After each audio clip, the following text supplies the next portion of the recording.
یہ پھر بیان کے بعد دیں. الحمد للہ نحمدہ ونصلی علی رسولہ الکریم اما بعد فاعوذ باللہ من الشیطان الرجیم بسم اللہ الرحمن الرحیم. افنجعل المسلمین کالمجرمین ما لکم کیف تحکمون ام لکم کتاب فیہ تدرسون ان لکم فیہ لما تخیرون. سورہ قلم کی جو دوسرا رکوع ہے ان کی ابتدائی آیات پر بیان چل رہا ہے. اللہ تعالیٰ نے فرمایا کہ اگر پہلے باغ والوں کا واقعہ ہوا نا کہ وہ چاہ رہے تھے صدقہ نہ کریں ہم، یہی تھا نا، سارا باغ ہم کھا لیں. تو اس پر میں نے بہت تفصیل میں بات کی تھی کہ جو ہم پیسے کماتے ہیں سبھی کچھ نہ کچھ تو کما ہی رہے ہیں. جو بے روزگار ہیں ان کو بھی پان گٹکے کے پیسے تو ابا اماں کی طرف سے مل ہی جاتے ہیں، اور کسی بھائی کو نہ ملتے ہوں تو الگ بات ہے. تو جو بھی ہم کماتے ہیں اس میں کتنا اسٹور کرنا، محفوظ رکھنا یہ ضرورت ہے. اس سے زیادہ ہوس ہے، دنیا کی محبت ہے. اور اس میں پھر بچوں کے لیے کس طرح سے کتنا چھوڑنا چاہیے، صدقہ کتنا، گھر والوں پہ کتنا. پھر جب اپنے اور اپنے گھر والوں پہ خرچ کریں گے تو کس چیز کو پہلے نمبر پہ، پھر کون سی چیز دوسرے نمبر پہ، پھر کون سی چیز تیسرے نمبر پہ. یہ سب چیزیں سمجھ میں آ گئیں؟ پوچھوں کسی سے تو بتائے گا کیا کرنا چاہیے. اسٹور کتنا کرنا چاہیے ذرا بتائیں. آپ کی جو ارننگ ہے، تنخواہ ہے، کتنا بچانا چاہیے؟ 1 سال تک اتنا بچاؤ کہ آج جاب جاتی ہے تو 1 سال تک آپ کسی کے محتاج نہ ہو. کیا مطلب اگلے سال کا نہ بچاؤ، اگلے سال محتاج بن جاؤ ہیں؟ توکل کرو، کیونکہ پھر اگلے سے اگلے پھر تو بچاتے ہی رہو. پھر تو قیامت تک کے لیے اپنی اولاد کے لیے چھوڑ کے جاؤ. تو ایسا نہیں ہے بہت زیادہ 1 سال، سمجھ رہے ہیں؟ اس کے بعد یہ بہت اہم ٹاپک ہے نا تو ایک دفعہ ریپیٹ ہو جائے اچھا ہے. پھر جو 1 سال تک اسٹور کرنے کے بعد، اچھا اس دوران کوئی صدقہ نہیں کرنا، بالکل بھی کرنا ہے بھائی تھوڑا بہت تو وہ تو کرنا ہی ہے، چلانا ہے، لیکن اسٹور اتنا کر لیں. یہ ہو گیا جی 1 سال کے لیے کہ آج جاب لیس ہوتے ہیں تو کسی کے سامنے ہاتھ پھیلانے کی نوبت نہیں آئے گی، کیونکہ اسلام میں ہاتھ پھیلانا اچھا کام نہیں ہے، بہت برا کام ہے. اس کو بہت زیادہ ناپسند کیا گیا ہے. نبی صلی اللہ علیہ وسلم نے فرمایا جو ایک دفعہ اپنا فقر، اپنی حاجت لوگوں کے سامنے بیان کر دے، اللہ اس پہ فقر کا دروازہ کھول دیتے ہیں. یا مخلوق سے مانگ. اب سمجھتے ہو؟ یہ کہتے ہیں نا سر اٹھا کے جیتے ہیں. سر اٹھا کے جینا کسے کہتے ہیں؟ کسی کے محتاج نہیں ہے. تو 1 سال تک کا ہو گیا. اس دوران تھوڑا بہت صدقہ خیرات چلتا رہے گا، کھانا پینا چلتا رہے گا. اور یہ 1 سال کے لیے بھی وہ اسٹور کرے جو پہلے اپنی آج کی بنیادی ضرورتیں پوری کر رہا ہو، یعنی کہ ان کو قربان کر کے. کیونکہ آج جو پریشانی ابھی ہے وہ تو آ گئی نا. 1 سال میں آپ پریشان ہو گئے یا نہیں ہو گئے یہ یقین نہیں ہے. اور ابھی تو ٹینشن میں ہو تو ابھی تو خرچ کرو اپنے اوپر. ابھی پریشانی ہے اور بچا رہا ہے اگلے سال کے لیے، اور ابھی پیٹ کاٹ رہا ہے تو یہ بھی پرلے درجے کا بولو بھائی بے وقوف. ایک تو یہ مائک کا سسٹم مزیدار نہیں ہے، مجھے چیخنا پڑ رہا ہے بیان میں. میں اپنے بیان آج کل کبھی سنتا ہوں تو آرام سے جیسے پہلے بات ہوتی تھی نا وہ مزہ نہیں رہا، چیخنا پڑتا ہے. یا تو یہ کارپیٹ ہٹائیں، اس سے آواز گونج رہی ہے، شاید یہ وجہ ہو. بات آرام سے اچھی ہوتی ہے. دوسرا کام کیا کرنا ہے کہ ہاں ابھی صحیح تھوڑا خاندانی ہو گیا، گونج کم کریں اس کی. دوسرا کام یہ کرنا ہے کہ خرچ کرنا ہے دوسرے نمبر پہ سب سے پہلے کس پہ؟ گھر والوں پہ تو کرنا ہی ہے. گھر والوں کو تو آپ کا باپ بھی کرے گا معذرت کے ساتھ, وہ تو نو کا آپشن, وہ تو بیوی نہیں کریں گے, بیوی پینٹ سے خود ہی پیسے نکال لے گی, وہ تو اس کی ترغیب دینے کی ضرورت نہیں ہے, وہ تو نکال لے گی. کوئی نہیں کر رہا تو بڑا ظالم ہے, لیکن کرتے ہی ہیں الحمدللہ. تو اس میں سب سے پہلے کھانے پینے کو فوکس کرنا ہے, لباس کو. گھر کو فوکس کرنے کا مطلب یہ کہ گھر ایسی جگہ پر ہو, لوکیشن اچھی ہو, ہوادار ہو, دھوپ کا انتظام. اپنا اور کرائے کا یہ ٹوپی ڈرامہ ہے, سمجھ رہے ہو. اور مزید اللہ نے دیا گاڑی رکھ لو, کیا خیال ہے؟ داڑھی نہیں رکھی جاتی, گاڑی تو رکھ لو نا. اور پھر کیا ہے, اگر انویسٹمنٹ پھر اللہ نے مزید دیا ہے, صدقہ خیرات بھی کر لیے خوب اچھی طریقے سے, تو پھر کیا کرنا ہے کہ بھائی کوئی بزنس کرنا ہے, ٹھیک ہے نا.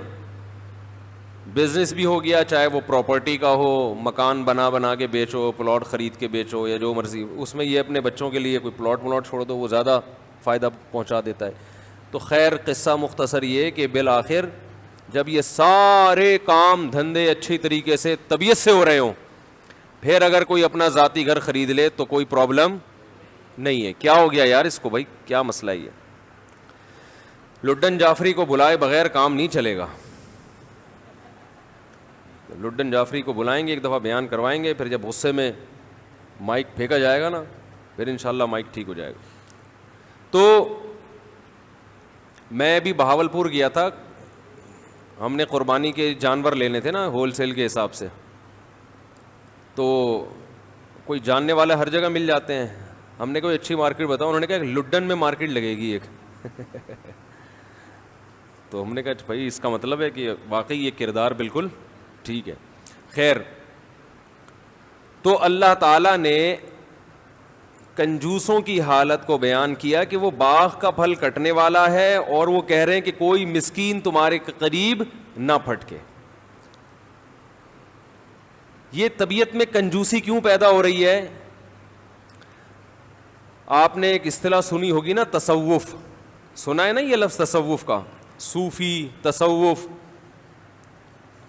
بہت سے لوگ کہتے ہیں تصوف کچھ بھی نہیں ہوتا, قرآن و حدیث میں کہاں تصوف کا لکھا ہوا ہے.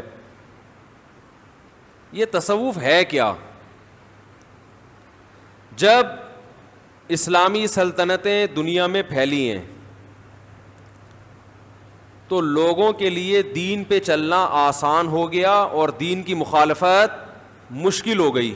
سمجھ رہے؟ کیونکہ ہر جگہ اسلامی حکومت ہے, چوری کرنا مشکل, زنا کا کوئی موقع ہی نہیں ہے, نکاح کرنا آسان, داڑھی رکھنا آسان, نماز پڑھنا آسان.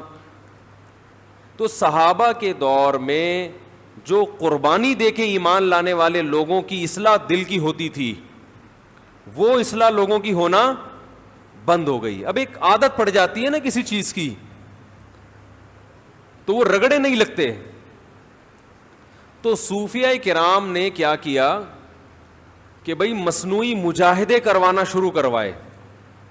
ہر چیز کا ایک علاج ہوتا ہے نا کہ بھئی یہ عمل کیا جائے گا تو یہ کام ہو جائے گا. تو انہوں نے کیا کیا, انہوں نے کہا کہ انسان ولی اللہ اس وقت تک نہیں بن سکتا جب تک دو چیزوں کی محبت اس کے دل سے نہیں نکلے گی. اس وقت تک اللہ کی نہیں آ سکتی. وہ ہے حب مال اور حب جاہ. یہ دو یاد کر لیں. حب مال کا مطلب روکھڑے سے محبت, روکھڑا سمجھتے ہیں, پیسے سے محبت. اور دوسری چیز ہے جاہ, عزت اور شہرت کی لالچ, بڑا بننے کا شوق. بڑا سے مراد ہر محفل میں میری ٹانگ اونچی رہے. گناہ تو پہلے سبھی چھوڑا کرتے تھے, سبھی بچتے تھے, لیکن یہ جو دل ہے نا, دل یہ خراب ہونا شروع ہو گیا تھا. بہت سے لوگ بظاہر بڑے نیک ہوتے ہیں, لیکن آپ جب پیسوں کے معاملات کرو تو پتہ لگتا ہے کہ اس کے دل میں دولت کی محبت کے پورے پورے گٹر ابل رہے ہیں. یہ کہے گا کہ میری کھال چلی جائے مگر میرا پیسہ نہ جائے. تو صوفیہ کرام اس کی کوشش کرتے تھے، جیسے میڈیکل سائنس میں ڈاکٹرز ہوتے ہیں نا، پہلے تو ڈاکٹر نہیں ہوا کرتے تھے، یعنی یہ میڈیکل سائنس نے اتنی ترقی نہیں کی تھی، ڈاکٹر تو ہمیشہ سے حکیم ہوتے تھے پہلے، لیکن اب کیا ہے کہ بہت سارے تجربوں کے بعد دوائیں ایجاد ہو گئیں، بھئی دماغی طاقت کے لیے، یہ فلانی بیماری کے لیے، ابھی کرونے کے تجربے سے گزر رہے ہیں، تب ہو سکتا ہے اگلے سال کوئی دوا ایجاد ہو جائے، لیکن وہ ایجاد ہونے میں بھی کئی لوگوں پہ تجربے ہوں گے پہلے. تو ایسے ہی باطن کی اصلاح کے لیے اہل اللہ نے کیا کیا کہ انہوں نے کہا کہ بھئی یہ ظاہری طور پر تو نیک بن جاتے ہیں، نماز پڑھ لیتے ہیں، زکوٰۃ بھی دے لیتے ہیں، اور جو ٹوٹے پھوٹے شریعت کے احکام ہیں وہ بھی کر لیتے ہیں، لیکن اندر سے معاملہ کیا ہو رہا ہے؟ خراب. اور اسلام نام ہے ظاہر اور باطن. یہ جو 6 فٹ کا 5.5 فٹ کی باڈی ہے اس کو بھی ٹھیک کرو، اور اندر سے دل کو بھی ٹھیک کرو. اور اس باڈی کے اور اندر کے دل کے ٹھیک ہونے میں فرق کیا ہے؟ اوپر سے باڈی صرف ٹھیک ہو جائے نا، اندر سے حساب ٹھیک نہ ہو، سکون تو ملے گا ہی نہیں، سوال ہی پیدا نہیں ہوتا. اور باڈی بھی ہر وقت اس بات کا امکان رہے گا کوئی غلط کام شروع کر دے. اور اندر کے سیٹ اپ کو درست کر لیا نا تو ایسے ہے جیسے GHQ پہ قبضہ ہو گیا. بھائی جب بغاوت ہوتی ہے، مارشاء اللہ آتا ہے، فوج اقتدار سنبھالتی ہے، تو سب سے پہلے کہاں قبضہ ہوتا ہے؟ یعنی سارا کنٹرول GHQ کا آ جاتا ہے نا. جتنے بھی میڈیا کے ذرائع، جنرل مشرف نے نہیں جب وہ کیا تھا سارا، تو جتنے بھی پیک کے عہدے ہیں، پیک ایسے مقامات ہیں، حساس ادارے، سب سے پہلے ان کو کنٹرول میں لیا جاتا ہے. تو اسی طرح میرے بھائی یہ جو ہمارا سینے کے اندر دھڑکتا ہوا دل ہے، نبی صلی اللہ علیہ وسلم نے ارشاد فرمایا، الا ان فی کل جسد مضغہ اذا صلحت صلح الجسد كلہ واذا فسدت فسد الجسد کلہ الا وہی القلب. فرمایا خبردار سنو، ہر شخص کے سینے میں ایک چھوٹا سا گوشت کا ٹکڑا ہے، چھوٹا سا ٹکڑا ہے، لیکن وہ ایسا قیمتی ہے کہ جب وہ صحیح ہو جائے تو پوری باڈی صحیح ہو جاتی ہے، جب وہ خراب ہو جائے تو پورا جسم خراب. دیکھو یہ مادی اعتبار سے بھی ہے، روحانی اعتبار سے بھی. ظاہری اعتبار سے بھی اگر آپ کی صحت خراب ہونا جب شروع ہوتی ہے تو سب سے پہلے کہاں سے پتہ چلتا ہے؟ دل. دل سب سے پہلے بوڑھا ہوتا ہے، اس کے بعد آہستہ آہستہ باقی ساری چیزیں خراب ہوتی ہیں. کہتے ہیں نا دل گھبرا جاتا ہے جلدی، دل صحیح نبض چیک کی تو وہ 100 تک بھاگ ہی جا رہا ہے، نبض دھڑک رہی ہوتی ہے لوگوں کی. میں حیران ہوتا ہوں، کسی کی 92، جوان لوگوں کی، کوئی 90 پہ آیا ہوا ہے، کوئی 92 پہ آیا ہوا ہے، کوئی 80-85 پہ آیا ہوا ہے. جوان آدمی کی جو نبض ہے نا وہ 72 سے جتنا اوپر ہوگی تو اس کا مطلب دل کی سیٹنگ کیا ہے؟ میں یہ نہیں کہہ رہا بیمار ہیں، لیکن سیٹنگ معیاری نہیں. 72 بہت، اور جتنا کم ہوگی اس کا مطلب کیا ہے؟ دل کیا ہے؟ بول لو نا کیا جا رہا ہے؟ خاندانی. بھائی آپ اپنی نا نبض تمیز سے کسی وقت بیٹھ کے چیک کرنا کتنی دھڑک رہی ہے. تو 72 سے اگر کم ہے تو اس کا مطلب ایک تو بیماری کی وجہ سے کم ہو جائے، بلڈ پریشر لو، وہ نہیں، نارمل کنڈیشن میں. میں بھی ایک ایتھلیٹ سے ملا ہوں، اس کی نبض کے 55 ہے، 55. اس کا مطلب پتہ ہے کیا ہوتا ہے؟ اس کا مطلب یہ ہوتا ہے کہ آپ کے دل کو بلڈ کو سرکولیٹ کرنے کے لیے ورکنگ کم کرنا پڑ رہی ہے، تھوڑی سی ورکنگ میں کام 72 والا ہو رہا ہے.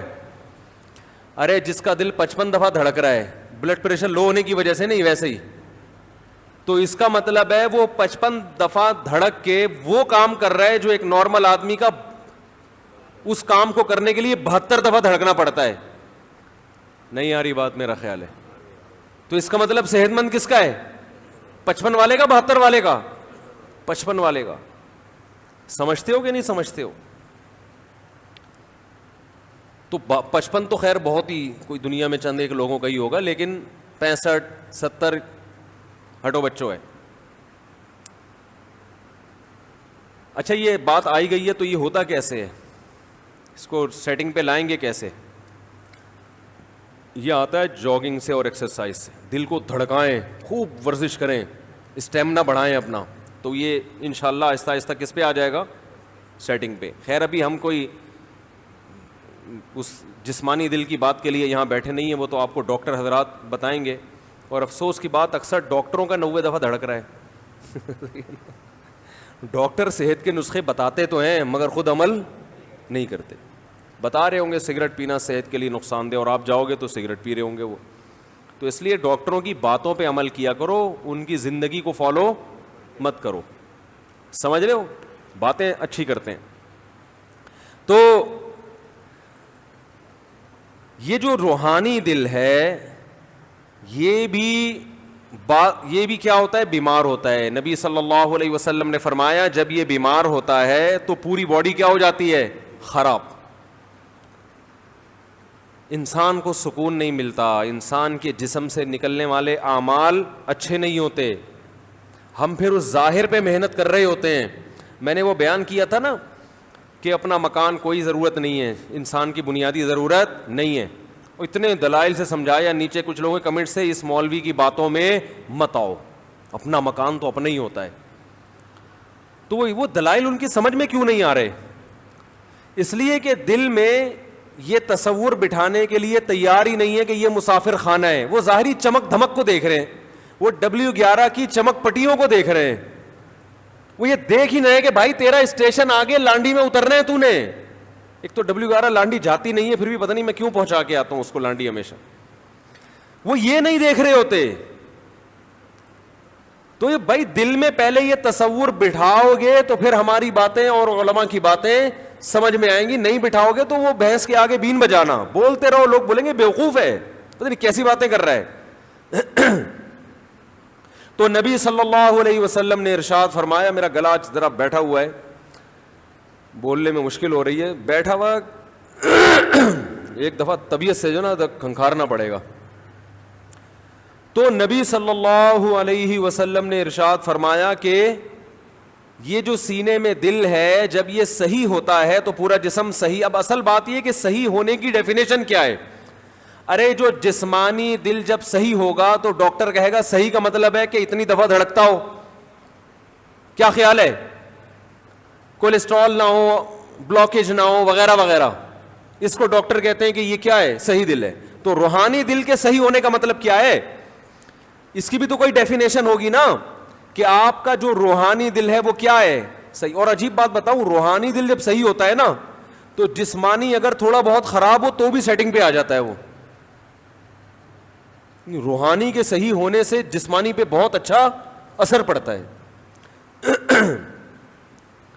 وہ پھر تھوڑے بہت انڈے پراٹھے الٹی سیدھی چیزیں کھائیں گے نا صبح صبح, وہ روحانی دل اگر صحیح ہوگا تو وہ اس کی سیٹنگ بھی کافی حد تک صحیح کر لیتا ہے. کچھ بد پرہیزی بہت زیادہ ہوگی تو پھر روحانی آ کے کہتا ہے بھائی معاف کر دے, ٹھیک ہے نا, اتنا میں افورڈ نہیں کر سکتا. تو اللہ تعالی نے جو روحانی دل کو صحت مند رکھنے کا حکم دیا, تو روحانی دل کی صحت یہ ہے جو میں بتا رہا تھا صوفیہ کرام کہ ہاں روحانی دل کی صحت یہ ہے کہ دل کو 2 محبتوں سے پاک کر لو. 2 محبتیں دل سے کیا کر دو, کک آؤٹ, کہ تمہارے لیے ہمارے دل میں جگہ نہیں ہے. یہ 2 چیزیں نکال لو تو ہٹو بچوں کام ہو جائے گا. اور لوگ اسی کے لیے تیار نہیں ہیں. سب کچھ کر لیں گے, یہ 2 کام کرنے کے لیے تیار نہیں ہے. ایک ہے مال کی محبت, جس کو تصوف کی اصطلاح میں حب مال کہتے ہیں. حب کا معنی عربی میں محبت, اور دوسرا جاہ, وجاہت کہتے ہیں نا, وجاہت تو نہیں کہہ سکتے اس کو, جاہ کہتے ہیں عزت. عزت کی لالچ.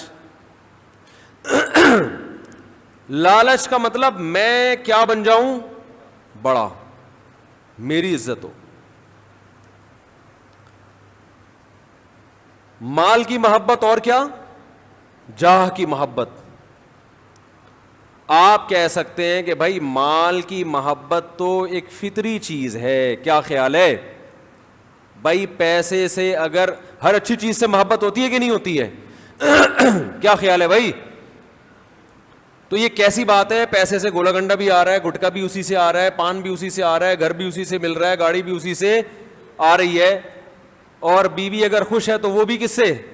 آپ کے پیسے ختم ہو جائیں. آپ دیکھو بچے بھی ابو کو ابو کیوں کہتے ہیں؟ اس لیے نہیں کہتے کہ شناختی کارڈ میں یہ میری والدہ کے شوہر کے طور پہ لکھے ہوئے ہیں, نا نا نا نا, بلکہ اس لیے کہ یہ جب پیسے مانگو تو کیا کرتے ہیں؟ پیسے دیتے ہیں. ابو کی ڈیفینیشن یہی ہے آج کل. وہ نادرا بادرا کے آپ کاغذات لا کے بچوں کو دکھا دو, دیکھو بیٹا میں تمہارا ابا ہوں, بالکل اس پہ میرے پاس گواہ بھی ہے کہ شادی ہوئی تھی اور یہ سب, دیکھو بچہ مانے گا, احترام شروع کرے گا. بچہ کہے گا ابا پیسے ہیں, پیسے دے رہے ہو؟ اگر دے رہے ہو یہ ڈاکومنٹ دکھانے کی مجھے ضرورت نہیں ہے. تو پیسے سے جب اتنے کام ہوتے ہیں, پیسے سے جب اتنے سارے کام ہوتے ہیں, تو بھائی اس سے محبت تو ایک نیچرل چیز ہے نا. تو یہ کیوں اسلام کہتا ہے کہ پیسے کی محبت دل سے نکالو؟ ہائے ہائے کیسے سمجھائیں, سوال سمجھ میں آ رہا ہے؟ بھائی یہ ہمارا بھانجا ہے نا, چشمہ پہنا ہوا ہے آپ نے, اگر یہ چشمہ آپ کا گم جائے کتنی ٹینشن میں آؤ گے کہ نہیں آؤ گے؟ ہر وقت فکر کے چشمہ کہاں ہے, اور وہ چشمہ تلاش کرنا بھی ممکن نہیں ہے, کیونکہ چشمے کے بغیر چشمہ تلاش کیسے کرے گا آدمی؟ بھائی وہ چشمہ تو نظر ہی نہیں آئے گا نا. تو یہ چشمہ کیا فری میں ملا تھا؟ یہ کس سے آیا ہے؟ پیسوں سے آئے.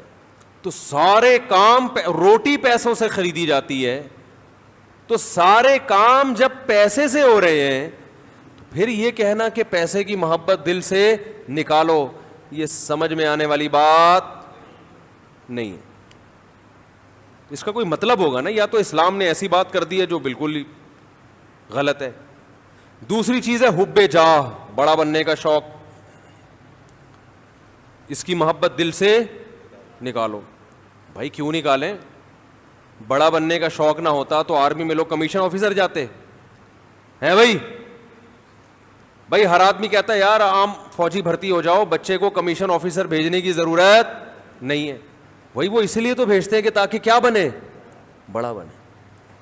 لوگ کسی کو آپشن دیا جاتا کہ ڈاکٹر بنانا ہے یا ٹماٹر بیچنے ہیں, اگر آپشن دیا جائے تو ہر آدمی کیا چاہے گا؟ میرا بچہ کیا بنے؟ ڈاکٹر بنے. خود بھی چاہے گا کیا بنوں, کیونکہ اس کی عزت, بولو بھائی, زیادہ. تو بڑا بننے کا شوق ہے. پھر تو کوئی سیاستدان الیکشن میں نہیں کھڑا ہو کیونکہ اس کو وزیر اعظم بننے کا شوق ہے. وزیر اعظم تو بڑا ہوتا ہے, تو بڑا بننے کا شوق ہے, تو اس کو تو ووٹ ویسے ہی نہ دو, اس کو بڑا بننے کا شوق ہے. پھر کس کو دیں بھائی؟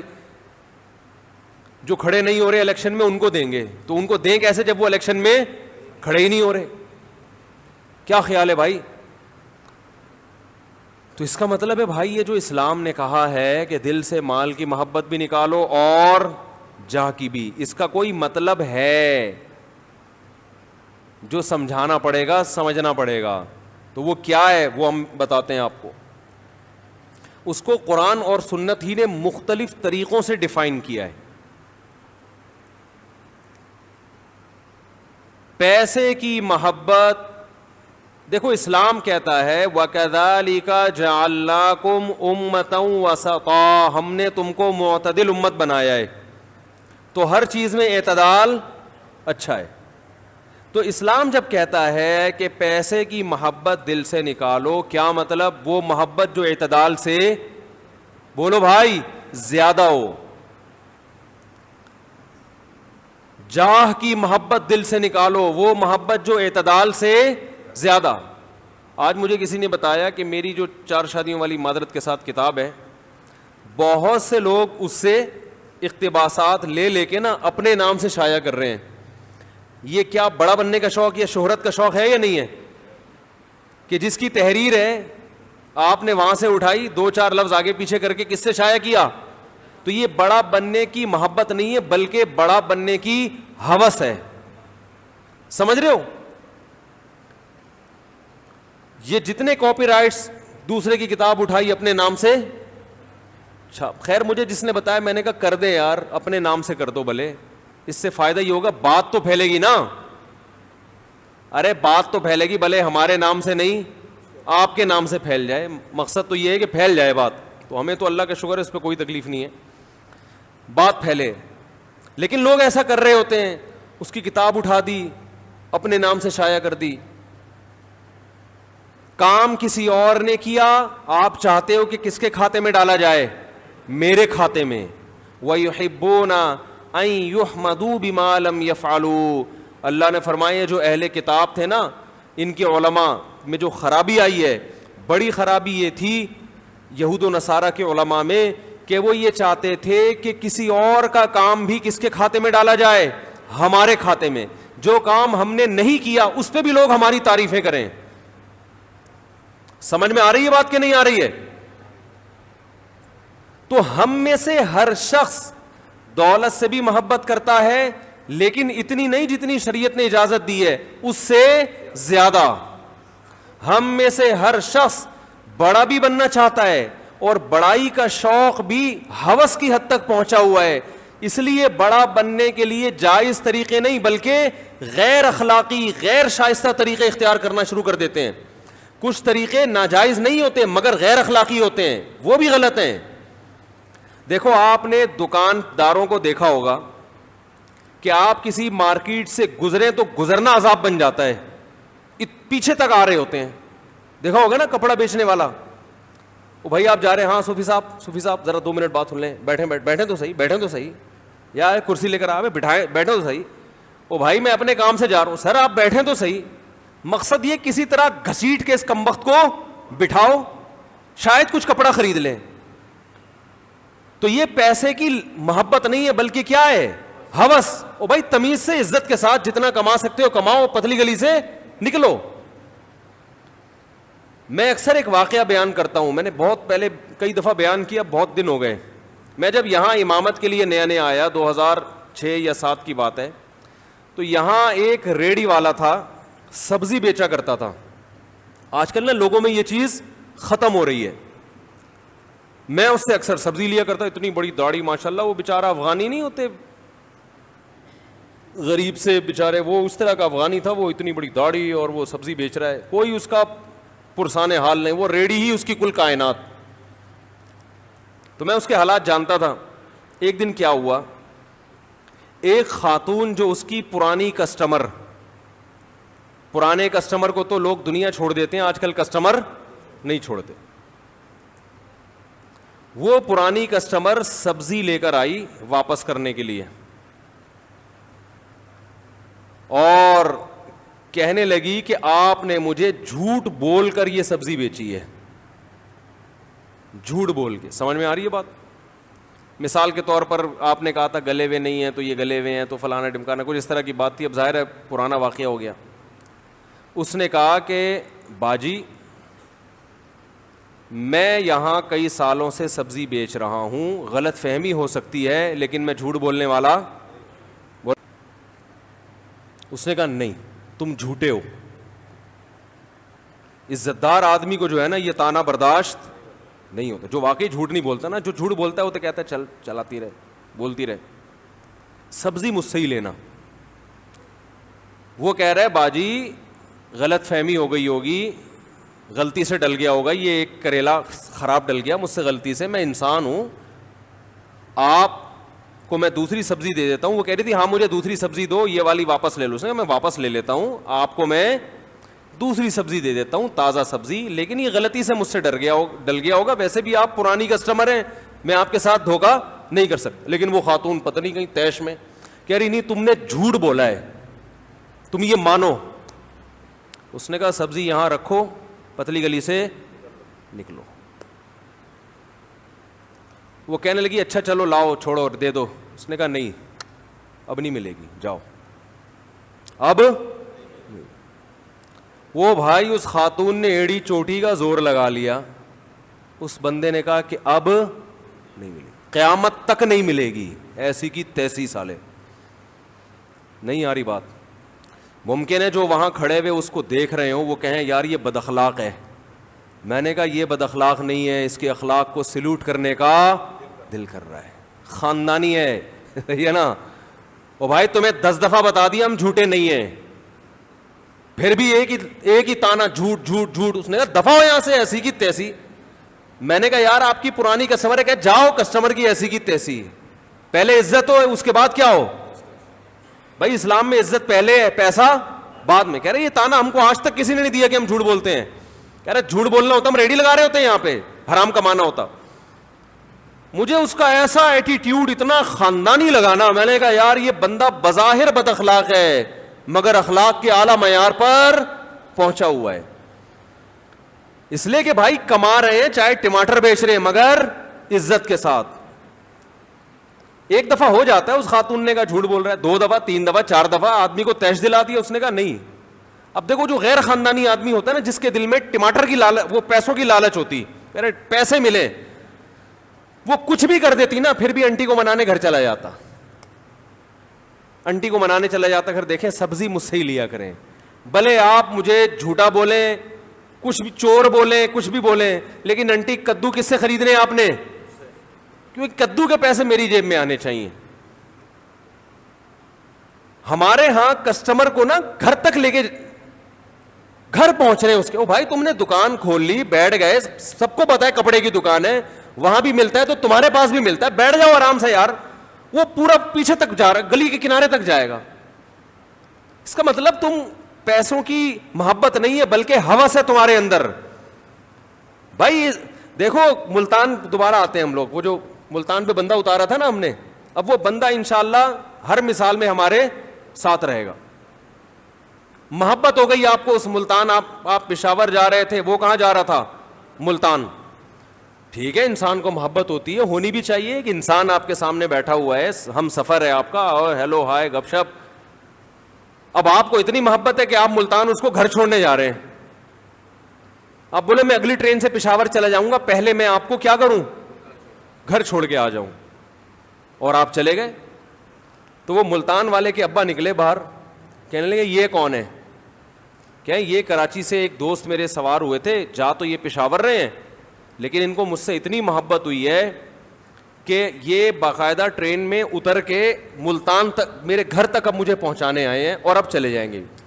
کہے گا یہ محبت نہیں ہے, اس کا دماغ کیا ہو گیا ہے, یہ باولا ہے, یہ پاگل ہو گیا ہے, یہ تو مجھے کچھ اور ہی کہانی لگ رہی ہے. اس طرح کی باتیں کرے گا نا. بھائی یہ کہانی مجھے بیٹا, یہ بندہ ایب نارمل ہے, تو ان کا ماموں لگتا ہے, تو ان کا چاچا لگتا ہے, تو کیا ہے جو اتنی محبت دے رہا ہے. بھائی ٹھیک ہے, سفر ہے, ملتان پہ اترے, پتلی گلی سے نکلے آگے. تو یہ ملتان پہ جو اتر رہا ہے اس کے بارے میں تو یہ سمجھ میں آتی ہے. تو محبت تو اس کے علاوہ بھی 10 چیزوں سے ہوتی ہے نا بھائی, پیسے سے بھی ہوتی ہے, عزت سے بھی انسان کو محبت ہوتی ہے. تو اس کی بھی کوئی لمٹ ہوگی کہ نہیں ہوگی, یا وہ اس کی حدود ہی نہیں ہے. ہر چیز سے محبت کی کچھ حدود ہیں جو عقل بھی بتاتی ہے اور مذہب بھی بتاتا ہے. اگر وہ محبت حد سے تجاوز کرے گی تو وہ محبت نعمت کے بجائے عذاب اور ایب نارملٹی بن جائے گی وہ, اور اس پہ قیامت میں سزا ملے گی آپ کو. ایسے ٹوپیاں کرا رہے ہوتے ہیں, آپ دیکھو نا دکانداروں کو کیسے بات کرتے ہیں اپنا مال بیچنے کے لیے, ایسے تمہید شروع کرے گا, ایسے شروع کرے گا. ابھی میں نے منڈی میں کچھ اجتماعی جانور خریدنے تھے تو تجربے ہوئے, بندہ ایسے لگتا ہے جیسے اس سے زیادہ نیک دنیا میں کوئی ہے ہی نہیں. وہیں سے ٹوپی شروع. تو عزت کے ساتھ جتنا پیسہ آ جائے, عزت کے ساتھ اس پہ انسان اللہ کا شکر ادا کرے, ہوس نہ کرے. دیکھو ہوس کی ایک اور علامت بتاؤں. ہوس کی ایک علامت یہ ہے کہ دوسرے کی جیب پہ نظر. آپ کے ساتھ اٹھنے بیٹھنے والا, آپ کے تعلق والا آدمی کو کروڑوں روپے کا مالک بن گیا, ایک دم آپ کے ذہن میں خیالات آنا شروع ہو گئے کہ یہ مجھے تھوڑا سا کیا کر دے, ہدیہ دے دے. میں ایک بات آپ کو یہ بھی بتاؤں کہ لوگ اپنی آمدن جو کسی دوسرے کو بتاتے نہیں ہے نا, اس میں ان کو ڈر ہوتا ہے کہ یہ مجھ سے پیسے مانگ لے گا. یہ معاشرے کے خراب ہونے کی علامت ہے کہ کوئی بھی آدمی اپنی کھل کے آمدن کسی کو بتانے کے لیے تیار نہیں ہے. اس کا مطلب کیا ہے, معاشرے میں خرابی کیا ہے, زیادہ ہے.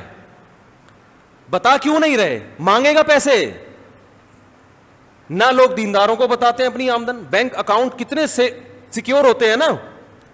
ارے آپ بینک میں مینیجر کو فون کرو, یار میرے پڑوس میں یا میرا بڑا بھائی ہے, بہت نیک آدمی ہے, ذرا بتانا اس کے اکاؤنٹ میں کتنے پیسے. ابا فون کرے نا بینک میں کہ میرے بیٹے کے اکاؤنٹ میں کتنے پیسے ہیں, بینک والا بتائے گا؟ اللیگل ہے, نہیں بتائے گا. آپ ایڑی چوٹی کا زور لگا دیں وہ نہیں بتائے گا آپ کو, بھائی اللیگل ہے, کیس ہو جائے گا میرے خلاف. تو اتنا سیکیور کیوں رکھا جاتا ہے؟ ان کی اور بہت ساری وجوہات ہیں, ان میں ایک بڑی وجہ یہ ہے کہ ہر آدمی چاہتا ہے میری پینٹ میں جتنے پیسے ہیں دوسرے کو پتا نہ چلیں. مانگے گا کمبخت, نظر لگا کے بیٹھ جائے گا, حق نہیں دے گا میرا. میں نے ایک دفعہ ہدیوں پہ بیان کیا کہ ہدایہ دیا کریں. ایک خاتون بیچاری کی کمبختی آ گئی میرے بیان سن کے, اس نے لفافے میں کچھ پیسے ڈال کے اپنے بڑے بھائی کو ہدیہ دے دیا. حالانکہ اس بیچاری کی آمدن نہیں تھی. اس نے کہا رشتہ داری جوڑنی چاہیے. میرے پاس ان محترمہ کا فون آیا کہ میری وراثت میرا بڑا بھائی دینے کا فیصلہ کر چکا تھا. اس نے کہا تمہارے پاس تو بہت پیسہ ہے, لہذا وراثت کو اور زیادہ ڈیلے. ہم تو سمجھتے تم محتاج ہو, تم تو ہدیہ بانٹتی پھر رہی ہو. کیا کریں یار, کیسے سمجھائیں میرے بھائی, یہ ہو رہا ہے. آپ ہدیہ دے کے دیکھو, آپ کے رشتہ دار آپ کے ساتھ تعاون ختم, بولیں گے تو بہت پیسے والا ہے بھائی. ارے تم تعاون کر رہے تھے, پیسے والا ہے یا نہیں ہے, تم تو بہن بھائی ہونے کی وجہ سے کر رہے. اور اس کی وراثت تو وہ کروڑ پتی ہو یا زیرو, اس کا حق تو اس کو دینا پڑے گا نا. وراثت کس بیس پہ آپ قبضہ کر کے بیٹھے ہوئے ہو؟ نہیں یار, یہ بات کیا کریں یار. معاملہ کر کے دیکھیں پیسوں کا کسی کے ساتھ, وہ کہے گا تمہیں ضرورت کیا ہے پیسوں کی. او بھائی تو نے جب میرا تیرے سے ایگریمنٹ ہوا ہے تو تجھے اس سے کیا واسطہ کہ مجھے ضرورت ہے یا نہیں ہے؟ نہیں دیتے لوگ پیسہ. ابے اس کے پاس تو بہت پیسہ ہے, پیسے ہدیہ دو نا, پیسہ دینا چھوڑ دیں گے آپ کو.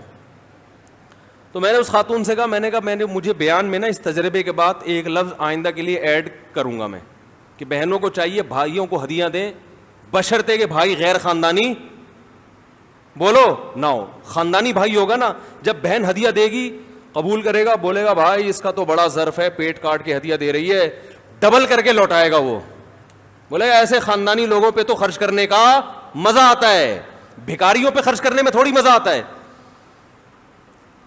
میرا اپنا معمول ہے, میں بار بار کہتا ہوں بھائی ممبر پہ بیٹھ کے تعریفیں نہیں کرنی چاہیے, ہم تعریف کے قابل بھی نہیں ہیں, لیکن کچھ چیزیں اپریشیٹ کرنے کے لیے نا بتانی پڑتی ہیں تاکہ لوگوں کو حوصلہ ملے.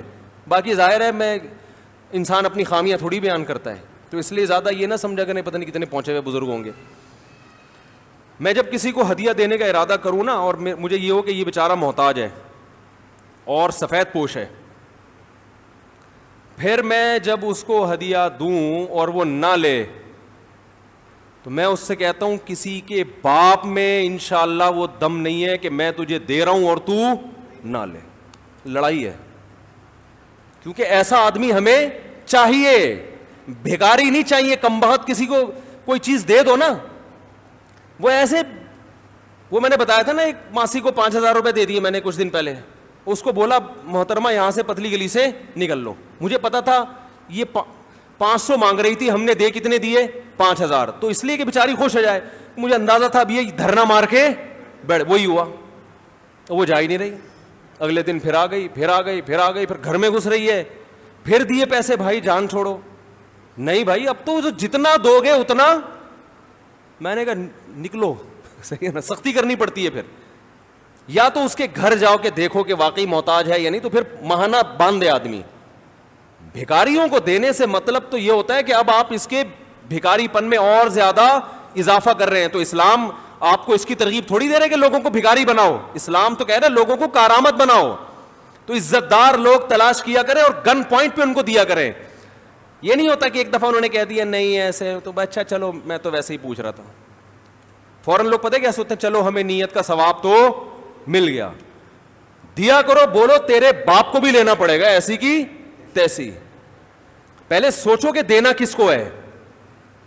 تلاش کرو سفید پوش لوگوں کو جو کسی سے مانگتے نہیں ہیں, عزت کے ساتھ زندگی گزار رہے ہیں, پھر عزت کے ساتھ ان کو دو. اب اگر وہ کہہ رہے ہیں نہیں بھائی میرے گھر میں ضرورت نہیں ہے, یا بھائی آپ چھوڑو ضرورت ہے یا نہیں, تمہارے باپ کو بھی.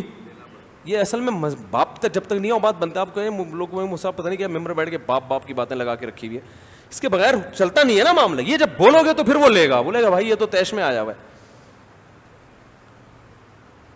تو ہم لوگ خود بھکاری بنا رہے ہیں لوگوں کو. جو سفید پوش ہیں ان کو دیتے نہیں ہیں, اور جو بھکاری ٹائپ کے لوگ ہیں, ہر بھائی یہاں سے یہ مل جائے وہاں سے وہ مل جائے, ان کو دے دے کے اور کیا کر دیتے ہیں, بگاڑ دیتے ہیں, ان کو خراب کر دیتے ہیں. یہاں ایک دفعہ کچھ مزدور آئے ہوئے تھے, مسجد کا گڑھا کھود رہے تھے نا, رمضان میں روزہ رکھ کے کنواں کھود رہے ہیں. میں نے ان کی حالت دیکھی, میں نے کہا یار یہ واقعی مستحق ہیں, یہ کیا ہیں, واقعی مستحق. تو میرے پاس رمضان میں لوگوں کی طرف سے زکاتیں بھی آتی ہیں, کچھ اپنی زکات بھی تھی, میں نے ان کو کچھ پیسے گھر بلا کے بانٹ دی. خاندانی لوگ تھے, بھکاری اور منگتے نہیں. ایک ان میں منگتا نکلا, صحیح ہے نا, باقی تو دوبارہ آئے نہیں. ظاہر ہے وہ تو کہتے ہیں کہ جو اللہ کی طرف سے ایک نعمت مل گئی, ہم تو گڑھا کھود رہے تھے اور روزہ رکھے تو اللہ کی طرف سے ایک نعمت مل گئی. ایک کیا تھا, منگتا. 2-3 دفعہ آیا, میں نے کہا ہو سکتا ہے بیچارے کو واقعی ضرورت ہو, میں نے دوبارہ تعاون کر دیا, کیونکہ بعض دفعہ ہوتے ہیں گھریلو حالات. پھر میں نے اس کی انکوائری کی, پتہ چلا یہ کمبخت کام ڈھیرے گا نہیں کرتا, یہ گھنا بن کے ہر جگہ چلا جائے گا, کام نہیں کرتا. اس کا کام ہی یہی ہے کہ مزدوروں کے ساتھ بیٹھے گا, پھر جا کے آپ سے کیا مانگے گا, بھیک. شو یہ کرے گا میں بھی مزدور ہوں. تو مجھے اس وقت اندازہ ہوا کہ کام کرنے والا آدمی مانگتا نہیں ہے, اس کو اللہ کی طرف سے مل جاتا ہے, اور جو منگتے ہوتے ہیں وہ کام نہیں کرتے. تو اب جو ان مزدوروں کو ہم نے پیسے دیے ان کو بھی خوشی ہوئی ہوگی نا, یہ خوشی اعتدال کی ہے. اور یہ جو منگتا ہے کمبخت, اس کی خوشی حد سے بڑی ہوئی ہے, تبھی یہ بار بار آ رہا ہے. اس میں پیسے کی لالچ ہے, ان میں دولت کی لالچ نہیں ہے. اتنی محبت ہے جتنی ہونی چاہیے, یہ ضروری ہے, زیادہ نہیں ہے, ہوس نہیں ہے. تو بھائی دیکھو, ایک چیز کا بہت اچھی طرح اہتمام کر لو. اچھا, پیسے سے محبت کی یہ بھی علامت ہے کہ آپ کے بنیادی خرچے پورے ہو رہے ہیں اور آپ کی نظر دوسرے کی جیب پر ہے. بنیادی خرچے آپ کے اگر پورے ہو, روٹی مل رہی ہے 2 وقت کی, سر چھپانے کے لیے چھت ہے. اب اگر آپ کی نظر ہے کہ اس کے پاس تاکہ میری یہ حاجت پوری, یہ دولت کی ہوس ہے. یہاں بھی میں اپنا ایک واقعہ بیان کر دیتا ہوں. میرے پاس ایک صاحب آئے, چند لاکھ روپے تھے ان کے پاس. یہ واقعہ بھی 10-12 سال پرانا ہے. 2 لاکھ روپے, 2 یا 3 لاکھ روپے, 10-12 سال پہلے 2 لاکھ روپے ٹھیک ہے بہت زیادہ ویلیویبل نہیں تھے, لیکن اتنی کم ویلیو بھی نہیں تھی جتنی آج ہے. تو وہ 2007 یا 2008 کی بات ہے, وہ میرے پاس پیسے لے کر آئے 2 لاکھ روپے, اور کہنے لگے کہ یہ میرے پاس پیسے ہیں, فی الحال مجھے کوئی اس کا استعمال سمجھ میں نہیں آ رہا, تو میں نے کہا آپ کو قرض دے دوں تاکہ آپ استعمال کر لو, جب مجھے ضرورت ہوگی تو مانگ لوں گا, مجھے دے دینا. میں نے کہا بھائی اللہ کا شکر ہے ہمارے سارے خرچے پورے ہو رہے ہیں, یا تو مجھے کوئی کھانے کو روٹی نہ مل رہی ہوتی, سر چھپانے کے لیے چھت بولو بھائی نہ ہوتی.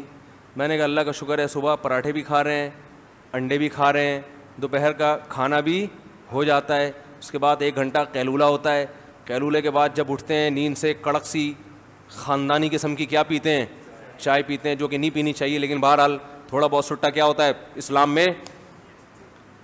میں نے ایک ڈاکٹر آئے تھے نفسیاتی بہت بڑے, تو میں نے ان سے کہا حضرت یہ چائے اتنی خطرناک چیز ہے, اس کے خلاف بیان آپ لوگ ڈاکٹر لوگوں کو چاہیے احتجاج کریں. انہوں نے کہا یار مفتی صاحب ایک وہ چائے ان کے لیے میں نے منگوائی نا, میں نے کہا آپ لوگ چھڑوائیں لوگوں سے, میں نے کہا ہم تو چھوڑ گئے پھر آپ لوگ کو دیکھ کے پینا شروع. انہوں نے کہا یار لوگ گٹکا کھا رہے ہیں, چرس پی رہے ہیں ٹھیک ہے, اور پتہ نہیں کیا کیا کھا رہے ہیں, تو ہم نے ایک چائے پی لی تو کیا ہو گیا. انہوں نے کہا نقصان دہ ہے لیکن چرس ہیروئن تو نہیں پی رہے نا.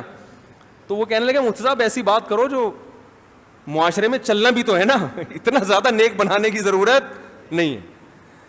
تو خیر نہیں پینی چاہیے, بہرحال اچھی چیز نہیں ہے. تو خیر میں نے کہا بھائی جب دوپہر سو کے اٹھتے ہیں تو کڑک سی ایک چائے پیتے ہیں, دماغ یہ کاکڑ دنہ ہو جاتا ہے. کاکڑ دنہ نیو کراچی والوں سے پوچھیں کاکڑ دنہ ہوتا کیا ہے, تو کاکڑ دنہ ہو جاتا ہے, یعنی بہت ہی طبیعت کیا ہو جاتی ہے فریش. پھر آدمی اپنے کام کاج کرے, پھر جناب جو ہے نا رات کا کھانا بھی ہے, پھر بچے بھی آرام سے سو رہے ہیں. تو میں نے کہا میں کیوں آپ سے قرضہ لوں بھائی, واپس کون کرے گا اس کو, خرچ ہو گئے. اور میں نے کہا دیکھو یہ حماقت میرے ساتھ کی ہے, کسی اور سچے مسلمان کے ساتھ جھوٹی موٹی کا مسلمان ہو چلے گا, سچا مسلمان ہو میں نے کہا اس کے ساتھ یہ دوبارہ حماقت نہیں کرنا. نہیں سمجھ میں آیا ان کے. انہوں نے ایک اور دوست سے کہہ دیا یار فالتو پڑے ہوئے ہیں 6 مہینے تک مجھے ضرورت نہیں ہے, تمہیں ضرورت ہے. ضرورت آج کل دوسرے کے پیسوں سے ہر آدمی کو ہے کہ نہیں ہے؟ ہر آدمی کو 1 کروڑ روپے بھی آپ کی جیب میں نا تو مجھے اس کی شدید ترین ضرورت ہے, اگر مجھے دے دو آپ. کیا خیال ہے؟ بہت سخت ضرورت ہے. تو ایک بندے سے پوچھا, اس نے کہا یار مجھے تو بہت شدید ضرورت ہے, مجھے تو بزنس میں لگانا ہے, میں آپ کو 6 مہینے بعد دوبارہ میں دے دوں گا انشاءاللہ. وہ دے دیے. میں نے کہا یہ 6 مہینے میں اگر دے دینا تو میرا نام بدل دینا. جو دوسروں کی جیبوں پہ نظر رکھتا ہے نا وہ کبھی ٹائم پہ واپس نہیں. اگر اتنا نیک ہوتا تو لیتا ہی نہیں ہے, اتنا نیک ہو. اب یہ نہیں کہ کوئی ضرورت مند ہو پیسے مانگ رہا ہو تو نہ دیں اس کو, ایسا نہیں ہے. ضرورتوں میں لوگوں کی مدد کرنا اچھی بات ہے. اپنے لیے اصول بتا رہا ہوں, دوسروں کے لیے تو ظرف کیا رکھنا چاہیے؟ بڑا. دوسروں کے لیے تو بڑا ظرف رکھیں.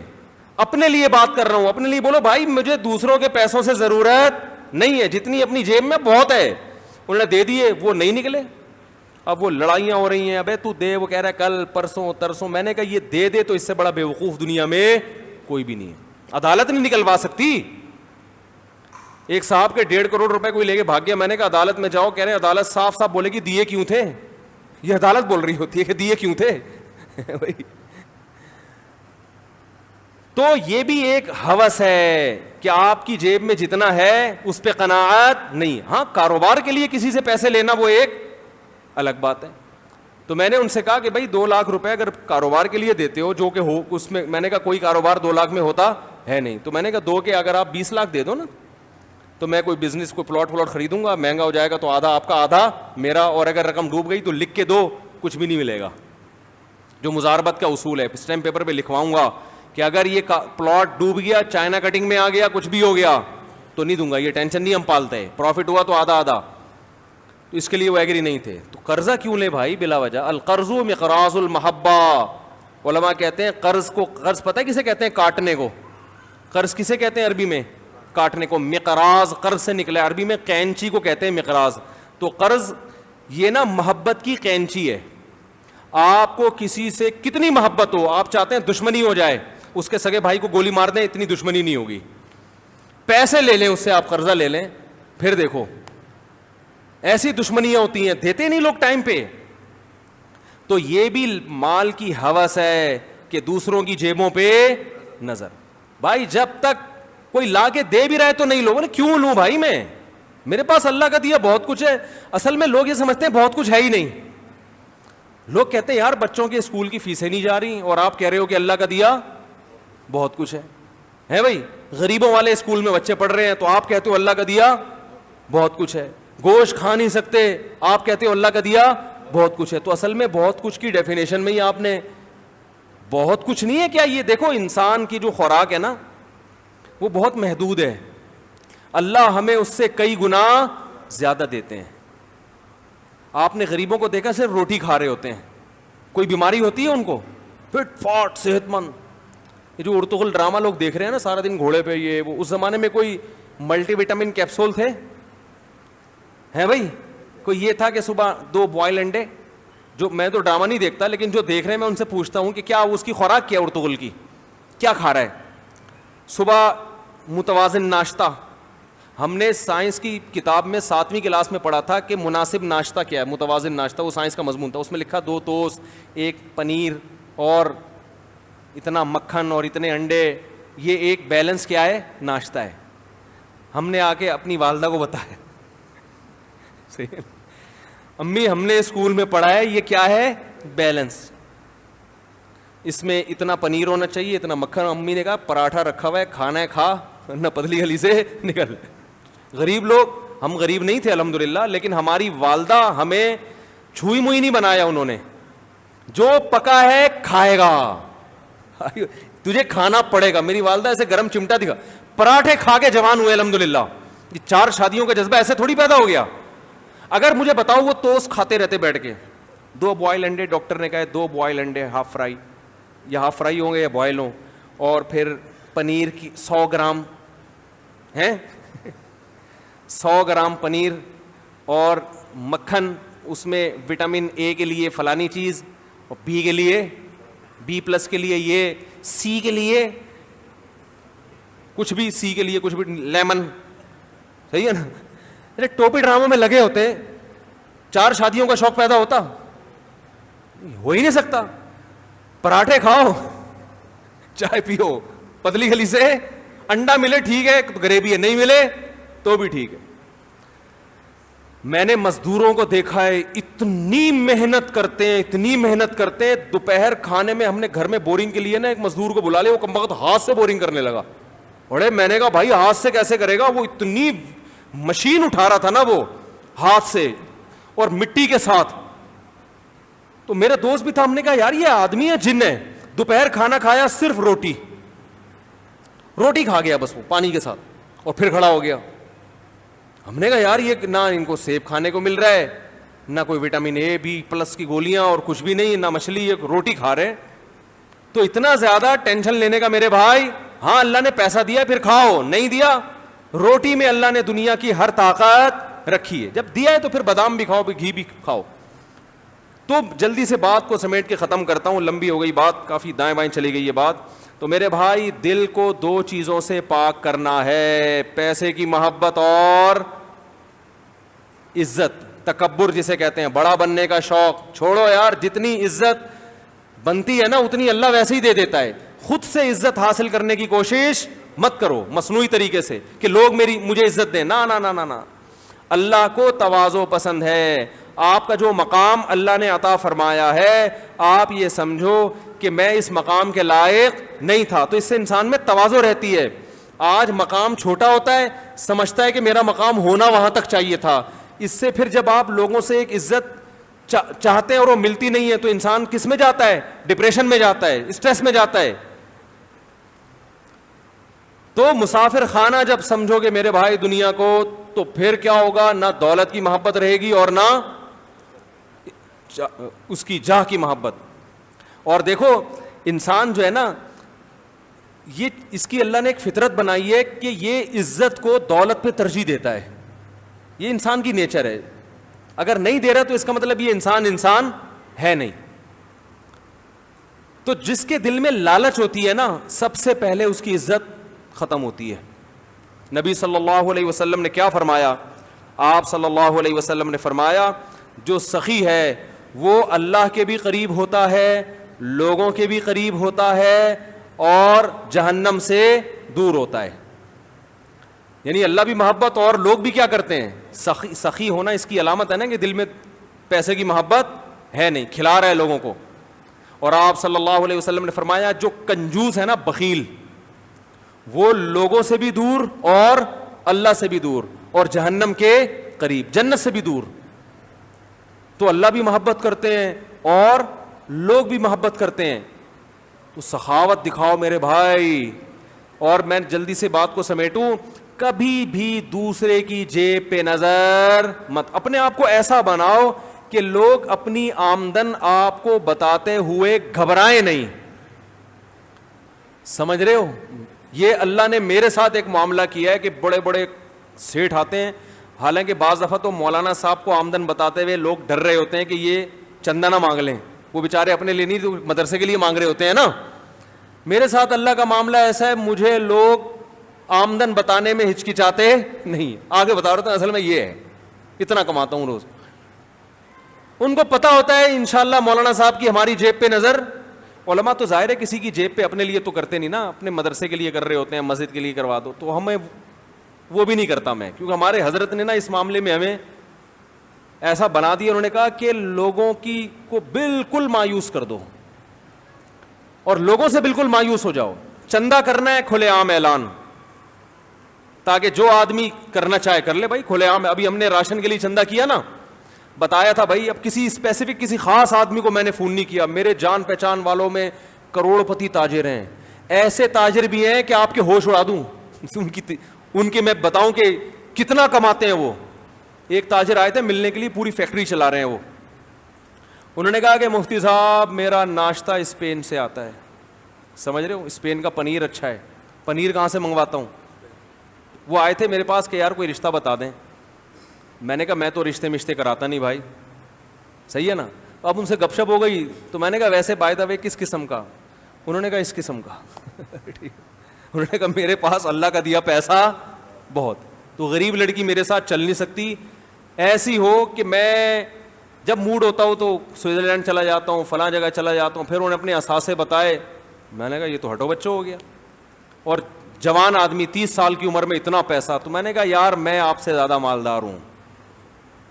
ہم تو اللہ کا شکر ہے, احساس کمتری تو اللہ کا فضل ہے, کبھی الحمدللہ مبتلا ہوئے ہی نہیں. کبھی کسی کو دیکھ کے میرے ذہن میں ابے اللہ نے اتنا پیسہ دے دیا, یار طارق صاحب یہ کیا ہے یار, یہ کیا ہو رہا ہے. لوگ یہ سوچتے ہیں نا, اپنی چیزیں پھر آدمی کو عجیب سی لگتی ہے نا. ہم نے ایسا خاندانی کام کیا, کوئی پیسے کی شو مارے تو فوراً ایک جواب دیتا ہوں. میں نے کہا بیویاں کتنی ہیں؟ ایک. میں نے کہا یہاں سے پیسہ ہے, سوئٹزرلینڈ اسپین سے تمہارا پنیر آ رہا ہے, شہد سوئٹزرلینڈ سے آ رہا ہے, بیویاں کتنی ہیں؟ ایک. تو وہ کہتے ہیں آپ کی. میں نے کہا 3. کہتے ہیں صاحب ہم پیسہ ہوگے بھی کیا ہیں, غریب ہیں. کیا میں نے کہا دیکھو ناشتہ کیا پنیر اسپین سے کھا لو یا ادھر سے دکان سے خرید کے کیا فرق ہوگا؟ کیا ٹیسٹ میں کتنا فرق ہو جائے گا بھائی؟ ہے پنیر ہی ہے نا. گھی کھا لو وہاں کا کھا لو, ہماری بھینس زیادہ اچھی ہے بھائی. تو کھانا کتنا کھا لے گا؟ تو آج کل تو اللہ نے غریب کو بھی سب کچھ دیا ہوا ہے کھانے کے لیے. میں نے کہا یہ کیا ہے, جہاز میں بیٹھ کے وہاں چلے گئے. میں نے کہا کیا, تو ہمیں بھی جب جانا ہوتا ہے جہاز میں چلے جاتے ہیں, نہیں تو ٹرین میں چلے جائیں گے, نہیں تو آدمی بس میں چلا جائے. کیا ہے یہ؟ تو خیر اب دیکھو کیا ہوگا ان کے ساتھ, اللہ ہی بہتر جانے. تو بتاتے ہوئے لوگ مجھے الحمدللہ ان کو ڈر نہیں لگتا. تو ہم نے چندے کا بھی جب اعلان کیا نا, جو راشن کے لیے, ایک یوٹیوب پہ اعلان چلا دیا. کسی خاص فرد کو میں نے نہیں کہا کہ بھائی آپ نے کہا تھا کہ آپ کا ناشتہ اسپین سے آتا ہے, ٹھیک ہے نا, تو ہمارے محلے میں 3 گھرانے ہیں جن کو راشن کی شدید ضرورت ہے. اسپین سے جب آپ ناشتہ منگوا سکتے ہو تو 3 گھروں میں راشن نہیں ڈال سکتے؟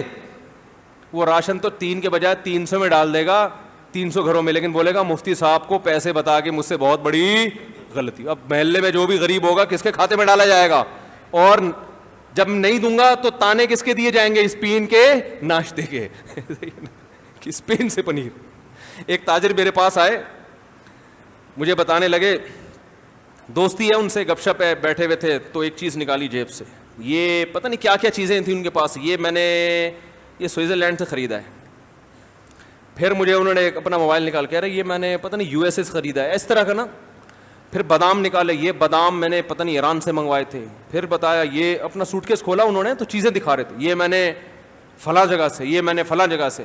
میں نے مونگ پھلی نکالی, کہہ رہے ہیں یہ میں نے کہا فلسطین سے.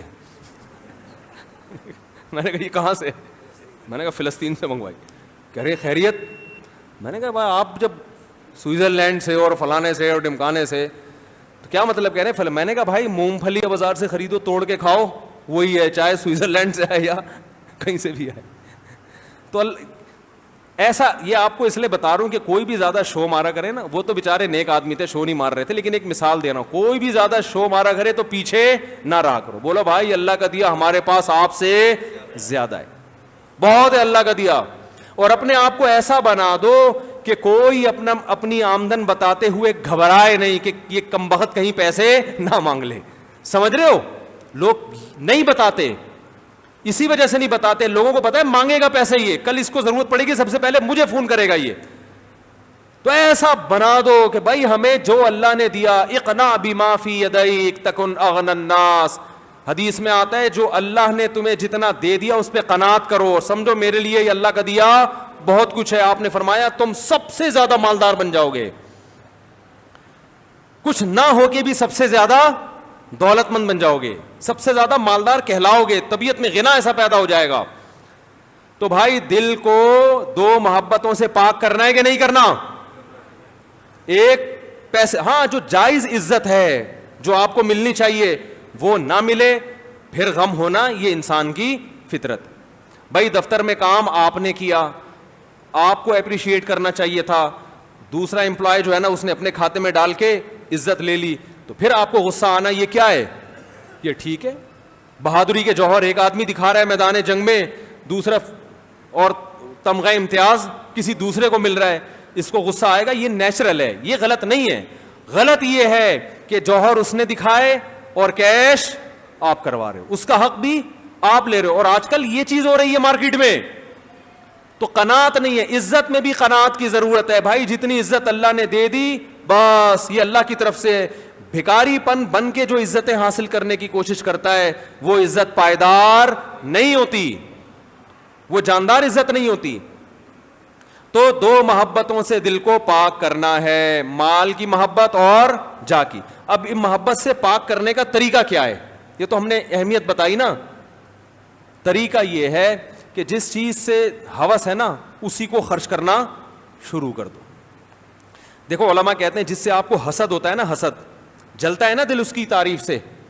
ارے کسی سے جیلسی ہے, آپ اس کے پاس دولت دیکھ کے کیا ہو رہے ہو, جل رہے ہو. اس کی تعریف سنی نہیں جاتی آپ سے, تو آپ اسی کی تعریف کرنا شروع کر دو لوگوں کے سامنے. اپوزٹ چلو, اگینسٹ چلو, تو اس سے کیا ہوگا, آپ کے دل میں وہ نفرت کے جذبات ختم ہو جائیں گے. سمجھ میں نہیں آ رہی بات. ایک آدمی کو ڈر لگتا ہے اندھیرے سے, تو اس کا حل کیا ہے کہ اندھیرے میں نہ جائے, اس کا حل ہے کہ اندھیرے میں جائے.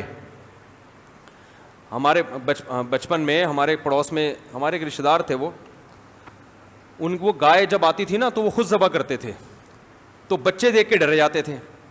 تو ایک دن ان کا بچہ کہا ابو گائے ذبح ہو رہی ہے, انہوں نے بچے کو لا کے نا گائے کے گردن پہ بٹھا دیا. وہ جو چیخیں نکلی ہے بچے کی, انہوں نے کہا یہیں بیٹھے گا, اور کاٹا اسی کے سامنے. انہوں نے کہا اگر ابھی سے اس کو یہ نہیں ہے تو یہ تو ممی ڈیڈی بن جائے گا. بچہ بلی سے ڈر رہا ہے, اس کا حل کیا ہے, بلی اٹھا کے اس کی گود میں رکھ دو. بیوی چوہے سے ڈر رہی ہے, جو کہ ڈرتی ہیں, چوہا اٹھا کے اس کی گود میں رکھ دو. پھر حالات کے ذمہ دار آپ. پھر بلی چوہے سے اتنا نہیں ڈرے گی جتنا آپ بیوی سے ڈرو گے, یعنی بیوی چوہے سے اتنا نہیں ڈرے گی جتنا آپ کس سے ڈرو گے, بیوی سے ڈر لگے گا آپ. تو ڈر کا علاج ہی یہی ہے کہ اس کے اگینسٹ چلا جائے. نبی نے فرمایا کہ جو بزدل ہے نا اس کو جہاد میں دگنا ثواب ملتا ہے, جہاد کرنے میں. یعنی بزدلوں کو بھی ترغیب دی ہے کہ اگر تمہارے اندر لڑنے میں ڈر لگتا ہے تو آپ نے ان کو حوصلہ دیا کہ تم لڑو گے, تمہیں بہادر سے دگنا ثواب ملے گا. سمجھ میں نہیں آ رہی میرا خیال ہے بات. تو بھائی جس چیز کی محبت ہے اس کے اگینسٹ چلنا شروع. تو پیسے کی محبت ہے, دل چاہتا ہے ہر وقت روکڑا جیب میں رہے, خرچ کرنا شروع کر دو. دیکھا 5-5 ہزار کی گڈی, یار بینک میں پیسے آئے, اکاؤنٹ میں اتنے پیسے آئے, یار زبردست ہو گیا بھائی, 3 لاکھ اس دفعہ, اگلی دفعہ بھی 4 لاکھ, اگلی دفعہ 6 لاکھ. ہاں بھائی اٹھا کے 3 لاکھ اٹھا کے کسی کو پکڑا دو. لے یار, ہر وقت دماغ میں یہی خناس بھرا ہوا ہے, اتنے پیسے آ گئے, اتنا پروفٹ ہو گیا, اتنا ہو گیا, اٹھا کے کیا کرو لوگوں میں بانٹ. لے لو یار دفعہ کو, جاؤ. ایسے کاغذ ہے نا, کیا ہے, اللہ نے دیا ہے کھانے کو, آئندہ بھی دے گا, ایسے بانٹو. ورنہ نہیں نکلی, یہ بیانات سننے سے نہیں نکلتی, یاد رکھو. مال کی محبت بیانات سننے سے نہیں نکلتی, کچھ بھی ہو جائے. جاہ کی محبت بیانات سننے سے نہیں نکل. اور یاد رکھو یہ پیسے کی محبت اگر ابھی نہیں نکالی نا, بڑھاپا بہت سے بھی زیادہ گندا گزرے گا. کیونکہ نبی نے فرمایا, حدیث کا مفہوم ہے, جس نے جوانی میں دولت کی محبت نہیں نکالی تو اس خوش فہمی میں نہ رہے کہ بڑھاپے میں یہ پیسے کی لالچ کم ہو جائے گی. لوگ کہتے ہیں جب بوڑھے ہو جائیں گے اب کرنے گزرنے کو کچھ رہے گا نہیں اور قبر بالکل سامنے ہوگی تو ہمارے دل میں پیسے کی لالچ ہی نہیں ہوگی. نا نا نا نا نا, نبی نے فرمایا یحرم ابن آدم ویشب فیہ اثنتان, انسان جیسے جیسے بوڑھا ہوتا ہے 2 چیزوں کی ہوس بڑھتی ہے, جوان ہوتی ہے اور پاورفل ہو جائے گی پیسے کی محبت. جوانی میں پلاٹ خریدنے میں جو مزہ آتا ہے, بڑھاپے میں جو پلاٹوں کے بزنس میں مزہ آئے گا وہ جوانی میں نہیں آئے گا. بڑھاپے میں ذاتی رہنے کے لیے مکان خریدنے میں جو مزہ آئے گا وہ جوانی میں نہیں, حالانکہ اب تو قبر میں جانا ہے. تو اس خوش فہمی میں نہ رہو میرے بھائی. اور نبی صلی اللہ علیہ وسلم نے کیا فرمایا, صحابی نے پوچھا یا رسول اللہ بہترین صدقہ کون سا ہے. ادھر حدیث سنیں, ٹائم کیا ہو رہا ہے بھائی, کس میں, 9 بجنے میں. نبی صلی اللہ علیہ وسلم سے صحابی نے پوچھا بہترین صدقہ بولو بھائی کون سا. تو آپ نے فرمایا بہترین صدقہ یہ ہے تأمل الغنا وتخشى الفقر. کیا عجیب کہ تمہیں یہ امید ہو کہ اگر صدقہ ابھی نہیں کیا تو اس پیسے سے مزید پیسہ بنا لوں گا.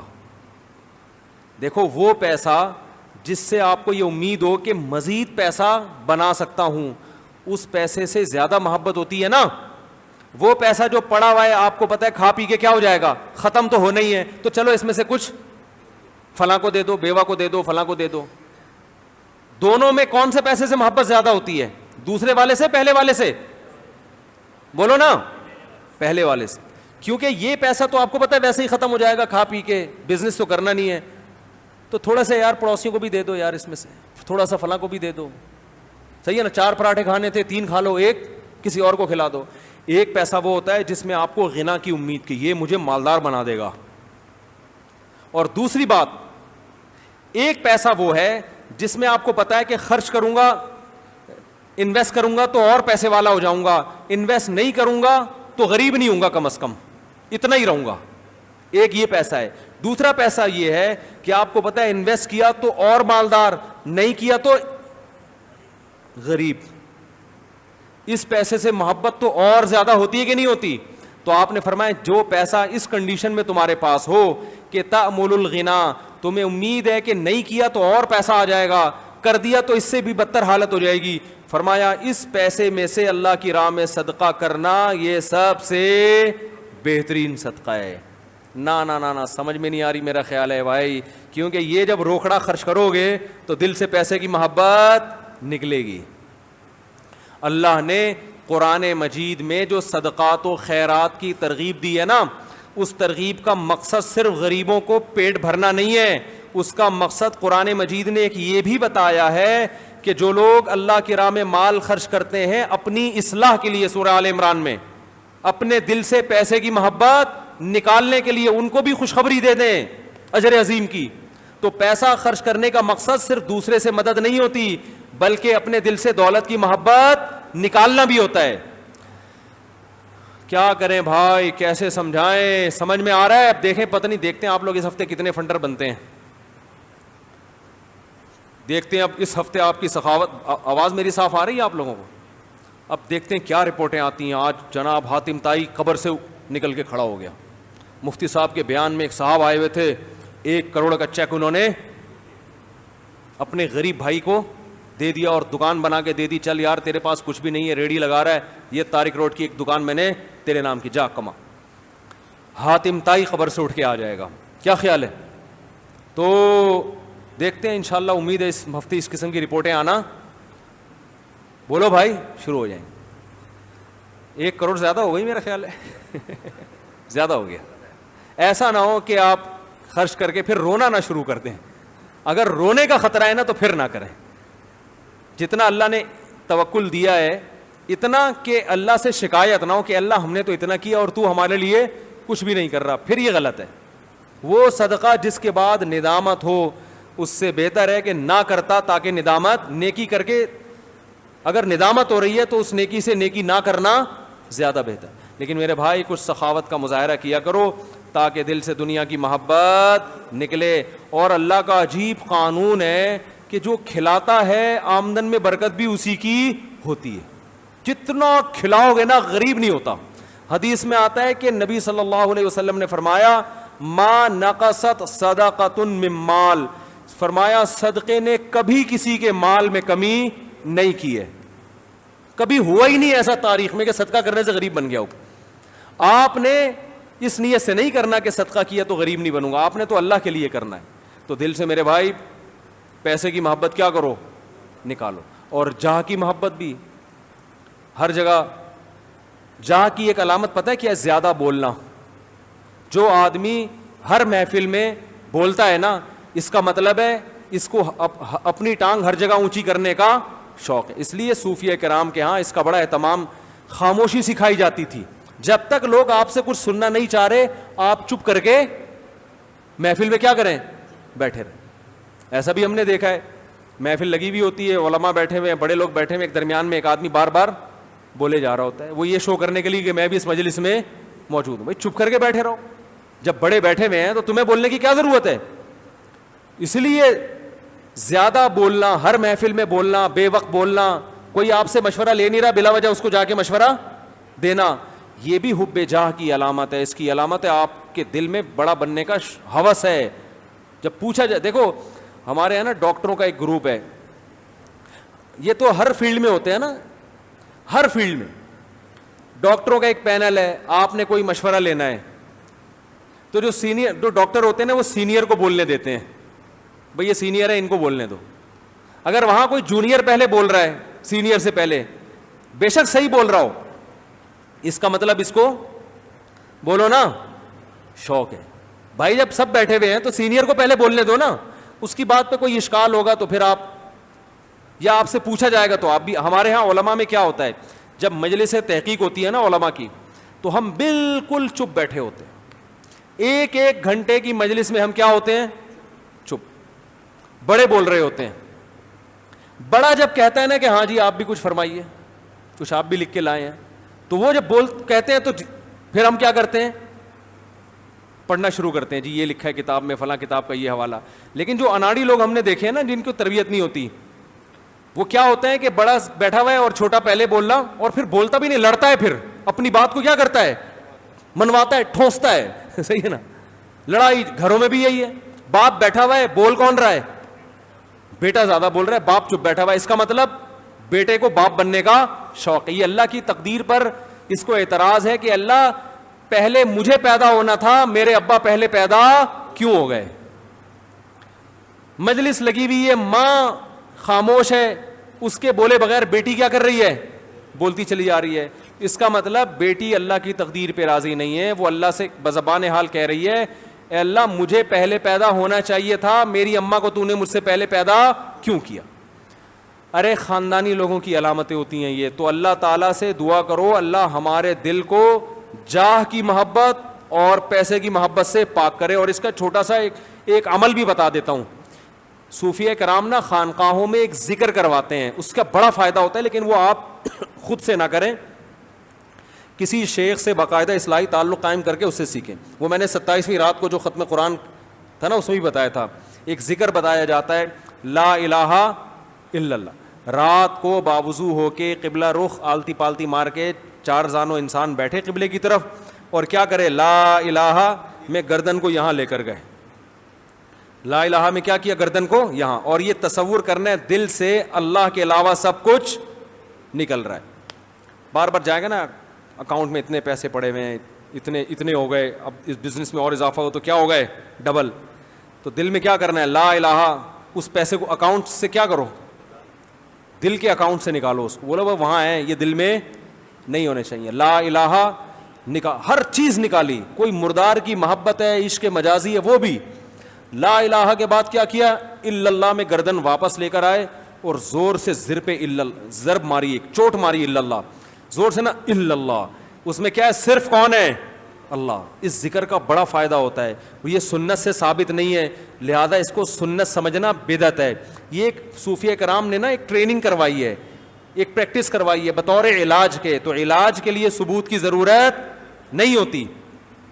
سمجھ رہے ہو کہ نہیں سمجھ رہے, لیکن خود سے یہ کام نہ کریں, کسی سے اصلاحی تعلق ہے وہ بتاتے ہیں. تو اس ذکر کا بڑا فائدہ ہوتا ہے کہ رات کو بیٹھ کے لا الہ الا اللہ, لا الہ الا اللہ. ہمارے حضرت تو بہت زیادہ کیا کرتے تھے, اور پھر شعر بھی پڑھا کرتے تھے کہ وہ کیا ہے, شعر بھی ذہن سے نکل گیا, وہ کیا ہے بھائی, ویرانی دل, نہ ویرانی دل کیوں کرنا بنے, اٹھ کر پچھلی راتوں میں کچھ تیر لگائے جاتے ہیں. اللہ کی محبت کے تیر جب دل میں لگائے جاتے ہیں تو دل کی ویرانی کیوں نہیں ختم ہوگی بھائی, اجڑا ہوا دل اللہ کی محبت سے آباد ہو جائے گا. تو یہ فیصلہ کریں, دل سے 2 محبتیں کیا کرنی ہے, نکالنی. اور کیسے نکلے گی, بولو بھائی, روکھڑا نکالا, اکاؤنٹ میں دیکھے اتنے پیسے پڑے ہوئے, خوش ہو رہا ہے نا, 3 کروڑ آ گئے, بہت ہو گئے یار, 3 کروڑ آ گئے, 50 کروڑ اگلی دفعہ دوبارہ آئیں گے. چیک بنایا 1 کروڑ کا, زیادہ ہو گیا نا, بار بار اس کا تذکرہ, 3 کروڑ 2 کروڑ, یار 1 کروڑ کا چیک بنا, اب سوچنا ہے کس کو دینے, دے دو یار, جان چھڑائے, کچھ نہیں ہوتا, ختم ہونے سے قبر میں جائیں گے تو ویسے ہی ختم ہو جائیں گے نا. تو ایسے کیا کر, پھر دیکھتے ہیں اگلے ہفتے کون بیان میں آتا ہے اور کون نہیں آتا. اللہ سمجھنے کی, عمل کی توفیق عطا فرمائے. نماز کے بعد کچھ دیر انشاءاللہ مسائل کا سیشن ہوگا. چلیں بھائی, یہ جتنے احکام اللہ نے صحیح ہے. تو خواتین کو اللہ نے جہاد کا حکم نہیں دیا کیونکہ ان کا اپنی ساس کو برداشت کر لینا کیا ہے بہترین, اور ساس کا بہو کو برداشت کر لینا, بڑھائیں بھائی آواز اس کی اور بڑھائیں, تو یہی ان کا بہترین جہاد ہے. اچھا دوسری بات یہ ہے کہ دیکھو یہ جو بیان ہوا ہے نا, اللہ کی راہ میں خرچ کرنا, پیسے کی محبت نکالنا, یہ دونوں بیماریاں جیسے مردوں میں پائی جاتی ہیں نا, مال کی محبت اور جاہ کی محبت, یہ خواتین میں بھی اسی طرح پائی جاتی ہیں ہول سیل کے حساب سے. بڑا بننے کا شوق اور دولت سے دل لگانا. تو علاج وہی ہے جو مردوں کے لیے علاج ہے, وہی کس کا ہے خواتین کے لیے. پیسے کیا کیا کریں خرچ. نبی صلی اللہ علیہ وسلم نے خواتین کو الگ سے صدقہ اور خیرات کی ترغیب دی ہے, اور بہت زیادہ ترغیب دی ہے. تو اس لیے آپ کے پاس جو کچھ ہے اس سے کچھ نہ کچھ اللہ کی راہ میں نکالا کریں, اور دل میں نیت کریں کہ اس پیسے کی محبت کم کرنی ہے. اور محبت اس وقت تک کم نہیں ہوگی جب تک پیسہ نکالتے ہوئے دل نہیں جلے گا. اتنا نکالیں کہ دل جلنا شروع ہو جائے, تو دل کا جلنا اس کی علامت ہوگی کہ اب یہ علاج ہو رہا ہے. سمجھ رہے ہو؟ اگر دل ہی نہیں جل رہا ہے اس کا مطلب وہ اتنا نکالا ہی نہیں آپ نے کہ وہ علاج ولاج نہیں ہو رہا. پھر اس تو اینٹی بایوٹک کھائیں گے کچھ تو سائڈ افیکٹ ہوں گے نا اس کے. تو یہ کیسی اینٹی بایوٹک ہے, آپ کا اتنا بہترین بیماری ٹھیک ہو رہی ہے, دل سے دنیا کی محبت نکل رہی ہے اور تکلیف ہی نہیں ہو رہی ہے آپ کو اس اینٹی بایوٹک کے, کوئی سائڈ افیکٹ ہی نہیں ہے. اس کا مطلب یہ بہت کم ڈوز میں لے رہے ہیں آپ کہ دوا اثر نہیں کر رہی. یہ جو گاڑیوں کے شیشے صاف کرنے والا جو ہے نا وائپر, اس کو 5 روپے پکڑائیں گے تو یہ کم ڈوز ہے. تو یہ بھی کریں لیکن یہ اس سے فائدہ نہیں ہوگا.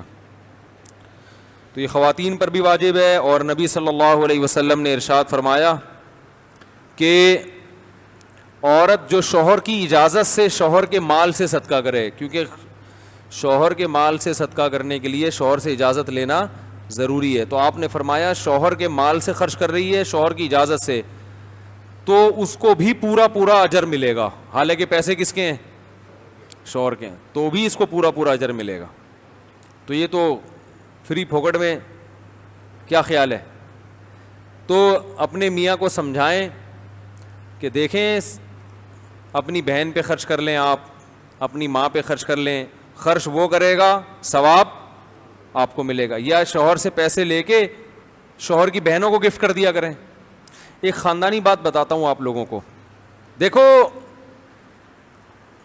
خاندانی آدمی پتہ ہے کیا کرتا ہے, وہ یہ چاہتا ہے کہ میرے اولادوں میں جوڑ رہے. کیا خیال ہے, یہی چاہتا ہے نا. اور میرے بچے میری بہنوں کو بھی پوچھیں, پھپھی کا بھی خیال کریں, ایسا ہی ہے نا, خالاؤں کا بھی خیال کریں, میری بیگم کے تعلقات میری بہنوں سے بھی اچھے ہوں. یہ صرف چاہتا ہی ہے, اس کے لیے کرتا کچھ نہیں ہے سوائے مشوروں کے. اس کام کے لیے وہ بیوی کو نصیحتوں کے علاوہ کچھ بھی نہیں. بیگم میری بہن کا خیال کیا کرو, بیگم میری اماں سے تعلقات اچھے رکھو, بیگم یہ بھی کیا کرو, بیگم وہ بھی کیا کرو. تو بس اتنا چلتا ہے مارکیٹ میں. تو بھائی اگر آپ چاہتے ہو کہ آپ کی بیگم کے تعلقات آپ کی بہنوں سے اچھے ہوں, روکھڑا کیا بھائی, پیسے نکال کے بیوی کو پکڑاؤ, بولو میری بہن کو ہدیہ دے دینا, اور نام میرا نہ آئے, نام کس کا آئے. بولتے کیوں نہیں, کیا ہو گیا یار, کس کا نام آئے, تمہارا, تم نے دیا ہے. یہ نہیں کہنے کہ میاں کے پیسوں سے. تو بہنیں سمجھیں گی ماشاءاللہ ہماری بھابھی بڑی خاندانی ہے. سمجھ رہے ہو. بیگم کو روکھڑا دو, بولو میری والدہ کے لیے اس عید پہ کوئی اچھا سا ان کو اس روکھڑے سے گفٹ دے دو. سمجھ رہے ہو کہ نہیں سمجھ رہے. نام میرا نہیں آنا چاہیے. ابے کیا ہو گیا. بیٹی کو پیسے دو,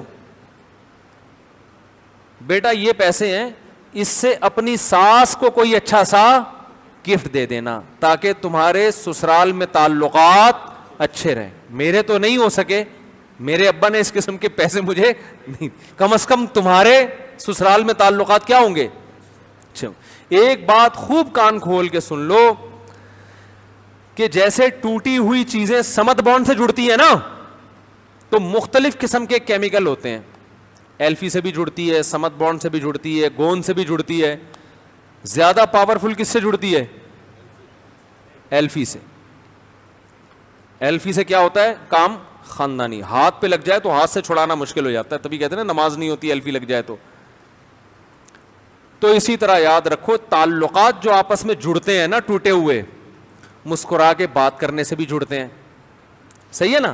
آپ نے کیا کیا؟ مسکرا کے بات کر لی, اس سے تعلقات کیا ہو جائیں گے؟ اچھے. مگر ایسے ہی ہوتے ہیں جیسے ٹوٹے ہوئے کپ کو گوند سے جوڑ دیا آپ نے, اچھا ہوا ہے, تھوڑی دیر میں دوبارہ خراب ہو جائے گا. اور ہر وقت مسکرا کے بات کرنا بھی آسان کام نہیں. اگلا بات ایسی کر رہا ہے کہ چپیڑ مارنے کا دل چاہ رہا ہے, اور آپ کہہ رہے ہیں مسکرا کے اس سے بات کرو. مشکل کام ہے نا. تو تعلقات جو اچھے ہوتے ہیں مسکرا کے بات کرنے سے بھی ہوتے ہیں, ایک دوسرے کی خدمت کرنے سے بھی ہوتے ہیں.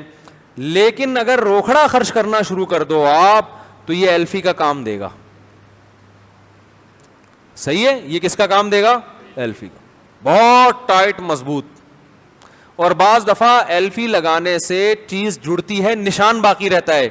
روکڑے سے جو چیزیں جڑتی ہیں نا اس سے نشان باقی نہیں رہتا, ایسے جڑتی ہیں جیسے اوریجنل. بہو اگر ساس کو ہدیے دینا شروع کر دے تو ساس کو بہو میں اپنی اوریجنل بیٹی سے بھی زیادہ بیٹی پنا نظر آنا شروع ہو جائے گا. آج کل دور ہی ہر آدمی پیسے پہ مر رہا ہے بھائی, اور پیسہ خرچ کرنے کے لیے پبلک تیار ہے نہیں. ہر آدمی مر رہا ہے نا پیسے پہ. ارے رشتہ کرنے سے پہلے دیکھتے ہیں بہو پیسہ کما رہی ہے کہ نہیں کما رہی. کما رہی ہے تو کر لو شادی. جو شادی سے یاد آئے, وہ جو بھی میں نے واقعہ سنایا نا, وہ کمپنی کے مالک, اور میں نے کہا شادیاں کتنی؟ انہوں نے کہا ایک. تو وہ تو آئے تھے رشتہ لینے کے لیے نا, تو کسی کو خیال آ سکتا ہے وہ جب رشتہ لینے کے لیے آئے تھے تو وہ تو میرڈ تھے. تو بعض دفعہ آدمی میرڈ ہوتا ہے, تعلقات اچھے نہیں ہوتے, وہ ان کی جھگڑے چل رہے تھے, وہ علیحدگی ہو رہی تھی, تو اس لیے وہ چاہ رہے تھے کہ مجھے رشتہ مل جائے. تو آپ کسی کے ذہن میں خیال آ سکتا ہے کہ وہ مفتی صاحب پہلے تو کہہ رہے تھے کہ وہ رشتہ لینے کے لیے آئے تھے, اور پھر کہہ رہے تھے کہ بیوی کتنی ہے, تو دوسری شادی کے لیے نہیں آئے تھے. وہ بیگم ان کی کئی مہینوں سے الگ تھی, علیحدگی ہو رہی تھی. تو خیر, سب سے زیادہ تعلق جوڑنے والی چیز کون سی ہے میرے بھائی؟ اور کمال ہے, اللہ سے تعلق جوڑنے والی بھی سب سے زیادہ یہی ہے. اللہ بھی کہتا ہے اگر مجھ سے تعلق جوڑنا ہے تو مجھے خوش کرنے کے لیے مجھے کیا چاہیے؟ مجھے پیسے دو. اللہ کہتے ہیں پیسے مانگتے اللہ تعالیٰ ہم سے, پیسہ دو مجھے. اب اللہ تک تو پہنچا نہیں سکتے عرش پہ, تو اللہ نے کہا میری طرف سے وکیل آئے گا, وہ لے لے گا. ارے ہمیں کسی سے پیمنٹ مانگنی ہوتی ہے نا, تو وہ دور جانا ہے, آدمی کہتا ہے بھائی میں نے آپ کے پیسے دینے, کیا کروں, آپ تو بہت دور ہیں. یار میرا بندہ ہے ادھر, اس کو دے دو, میری طرف سے ایک نمائندہ آ رہا ہے. تو اللہ نے اپنے نمائندے دنیا میں غریب غربا لوگ رکھے ہوئے ہیں کہ یہ میری طرف سے کیا ہے, نمائندے, مجھے دینے ہیں تو ان کو دے دو, تو وہ سمجھو مجھے ہی مل گئے وہ. تبھی تو حدیث میں آتا ہے کہ اللہ قیامت کے دن کہے گا کہ کہاں ہیں وہ لوگ کہ جب میں بھوکا تھا انہوں نے مجھے کھلایا, جب میں پیاسا تھا انہوں نے مجھے پلایا. تو انسان کہے گا اللہ تو بھوکا ہو نہیں سکتا. تو اللہ کہتے ہیں جو میری بھوکی مخلوق کو جس نے کھلایا اس نے مجھے ہی کھلایا گویا. تو جب مخلوق بھوکی ہے تو اللہ گویا یہ سمجھتے ہیں کہ مجھے کھلا رہے ہو, تم سمجھتے ہو. تو اللہ سے تعلقات بھی اگر بحال کرنا چاہتے ہو تو کیا خرچ کرو میرے بھائی؟ روکھڑا خرچ کرو, روکھڑا. تو آپ اگر خاندان میں اچھے تعلقات چاہتے ہیں, نہیں چاہتے تو یہ تو بہت ہی خاندانی ہونے کی علامت ہے آپ کی. آج کل جس کو خاندانی سمجھا جاتا ہے بھاڑ میں جائے, میرے بچوں کے آپس کے تعلقات بھاڑ میں جائے, مجھے کیا ہے اچھے ہوں نہیں ہوں, میں اپنا پیسہ کما رہا ہوں. 2 بچے میں نے بڑی تمیز سے پیدا کر لیے, ایک بیٹا ہو گیا, ایک بیٹی ہو گئی. تعلقات اچھے ہوں یا نہ ہوں, ایک نسل تھی تھوڑی سی آگے چلنی چاہیے تھی, وہ ہو گئے. اور میری بیگم صاحبہ کے میری ماں سے تعلقات اچھے ہوں نہیں ہوں, اس سے کوئی غرض ہی اگر آپ کو نہیں ہے, پھر تو یہ باتیں آپ کے لیے کیا ہیں میرے بھائی؟ فضول ہیں. اور آج کل خاندانی اسی کو سمجھا جاتا ہے جسے کسی چیز سے کوئی غرض ہوتی نہیں ہے, حالانکہ یہ غیر خاندانی ہونے کی علامت. خاندانی آدمی, خاندان کا تو مسئلہ بھی خاندان ہے نا, تو اگر لڑتا ہوا خاندان ہے یا محبتوں والا خاندان ہے؟ محبتوں والے خاندان میں کہتے ہیں کہ خاندانی. دیکھو آپ کہیں رشتہ لینے کے لیے گئے, انہوں نے کہا آپ لوگ خاندانی؟ ہاں جی الحمدللہ ہم لوگ بڑے خاندانی ہیں. کیا خاندان ہے جی؟ میرے ماشاءاللہ 4 بھائی ہیں, 5 بہنیں ہیں, اتنے پھوپھیاں, اتنی خالائیں ہیں, اور اتنا بزنس ہے, ماشاءاللہ بڑے خاندانی ہیں. تو اور بھائی بہن اکٹھے رہتے ہیں؟ نہیں اکٹھے نہیں, وہ تو ایک دوسرے کی جان کے دشمن ہیں. اور پھپھو سے ملاقات تو 10 سال ہو گئے دیکھے ہوئے ان کو. اور ماشاء اللہ والدین ہیں, والدین بھی آپس میں نہیں ملتے, وہ لڑائی رہتی ہے ان میں بس. وہ جب چھوڑیں ابھی کیا زیادہ آگے جاؤں گا تو پھر مسئلہ خراب ہوگا. تو وہ بھی آپس میں ان کے بھی پھڈے چلتے رہتے ہیں. تو یہ کیا, یہ خاندانی ہو گیا؟ بولے کہ تم تو بھائی 1,00,000 بھی ہو جاؤ تعداد میں, تو جب لڑنے کے لیے پیدا ہوئے ہو تو اس سے بہتر ہے کہ پیدا نہ ہوتے. کیا خیال ہے؟ سے تو وہ اچھا ہے جو پائپ کے نیچے بیٹھا ہوا ہے سٹا منہ میں, اس کا کوئی نہ ابا کا پتا نہ اماں کا پتا. تو خاندان کا مطلب ہوتا ہے افراد بھی ہوں اور آپس میں ان میں محبتیں بھی ہوں. ایک پٹ رہا ہو تو 6 بھائی چھڑانے کے لیے آ جائیں. صحیح ہے نا؟ وہ پٹتا ہوا دیکھ کے خوش نہ ہو رہے ہوں. ایک مرے تو پیچھے رونے والے 100 ہوں, ہنسنے والے نہ ہو کہ اچھا ہوا دنیا سے چلا گیا. تو اس خاندان کو جس کو جوڑنے کا شریعت نے حکم دیا ہے, اس کے جوڑنے کے لیے جو سب سے بہتر کیمیکل ہے وہ کیا ہے؟ روکھڑا. پیسہ خرچ کرو. تو اپنے بھائی بہنوں میں اگر بچوں میں لڑائی ہو رہی ہے تو ایک کو پیسے دو چپکے سے, بولو یہ چھوٹے کو اپنے خرچے پہ شو یہ کرنا کہ کیا ہو رہا ہے. دیکھو جو خاندانی اولادیں ہوتی ہیں وہ اپنے ماں باپ کے ساتھ تو ایسا بہت کرتی ہیں. ابا کو چپکے سے پیسے دیتے ہیں بیٹے اور بولتے ہیں باپ کو نا کہ یہ آپ خاندان میں تقسیم کریں, نام کس کا آنا چاہیے؟ آپ کا آنا چاہیے. یہ تو بڑے خاندانی اولاد ہونے کی علامت ہے. اور جو غیر خاندانی ہوتا ہے ابا کو پیسے پکڑاتا ہے, ابا جب خرچ کرتے ہیں تو پھر 10 لوگوں جا سب کو بتا رہا ہوتا ہے دیے تو ابا نے لیکن پیسے کس کے تھے؟ میرے تھے. تو چپکے سے پکڑاؤ اور بھول جاؤ. مخلوق سے توقعات نہ رکھو. دیکھو جس کے لیے کر رہے ہو نا وہ عرش پہ دیکھ رہا ہے تمہیں. مخلوق سے نا امیدی. ہم جو کہہ رہے ہیں نا کہ کس کے پینٹ میں کتنے پیسے ہیں اس کی فکر نہ کرو, چھوڑ دو, جتنے بھی ہیں آپ کے لیے نہیں ہیں.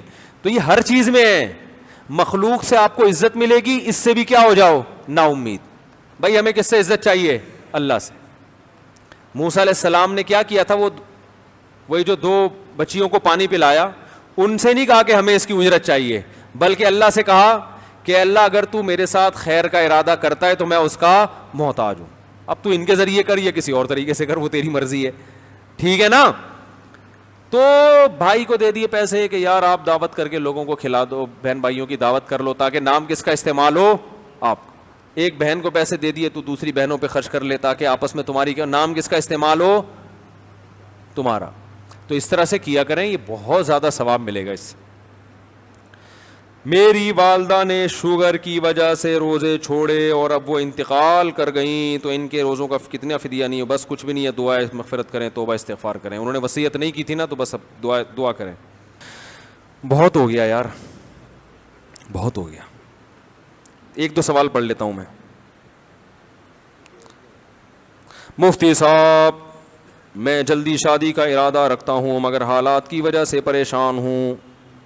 ایک انٹر پاس لڑکے کے پاس کچھ بھی نہیں ہوتا, وہ خالی ہاتھ ہوتا ہے, وہ بیچلر کرتا ہے تو اس کی تنخواہ بہت معمولی ہوتی ہے. یہ اس کے دکھڑا سنا رہا ہوں, لکھا اس نے اسی اسٹائل میں جس اسٹائل میں میں پڑھ رہا ہوں.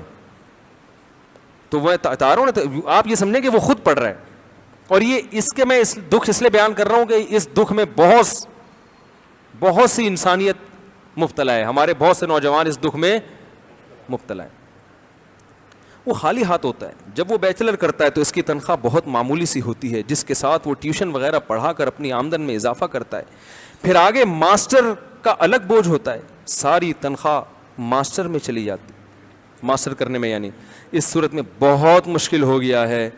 اور ایک پڑھا لکھا لڑکا چاہتا ہے کہ اس کی بیوی بھی پڑھی لکھی ہو, اور پڑھی لکھی لڑکی کے گھر والے اس آمدن میں ہمیں اپنی لڑکی دینے پر تیار نہیں ہوتے, اور اپنے اندر ایسا ٹیلنٹ بھی نہیں کہ کسی لڑکی کو اپنا گرویدہ کر لیں.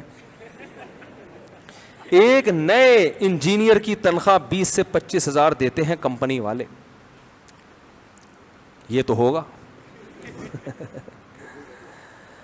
ہائے ہائے, ان کی جو بیماری ہے پتہ ہے کیا ہے؟ ان کو چاہیے لڑکی پڑھی لکھی, کیونکہ میں پڑھا لکھا ہوں. یہ آپ کو دماغ سے نکالنا پڑے.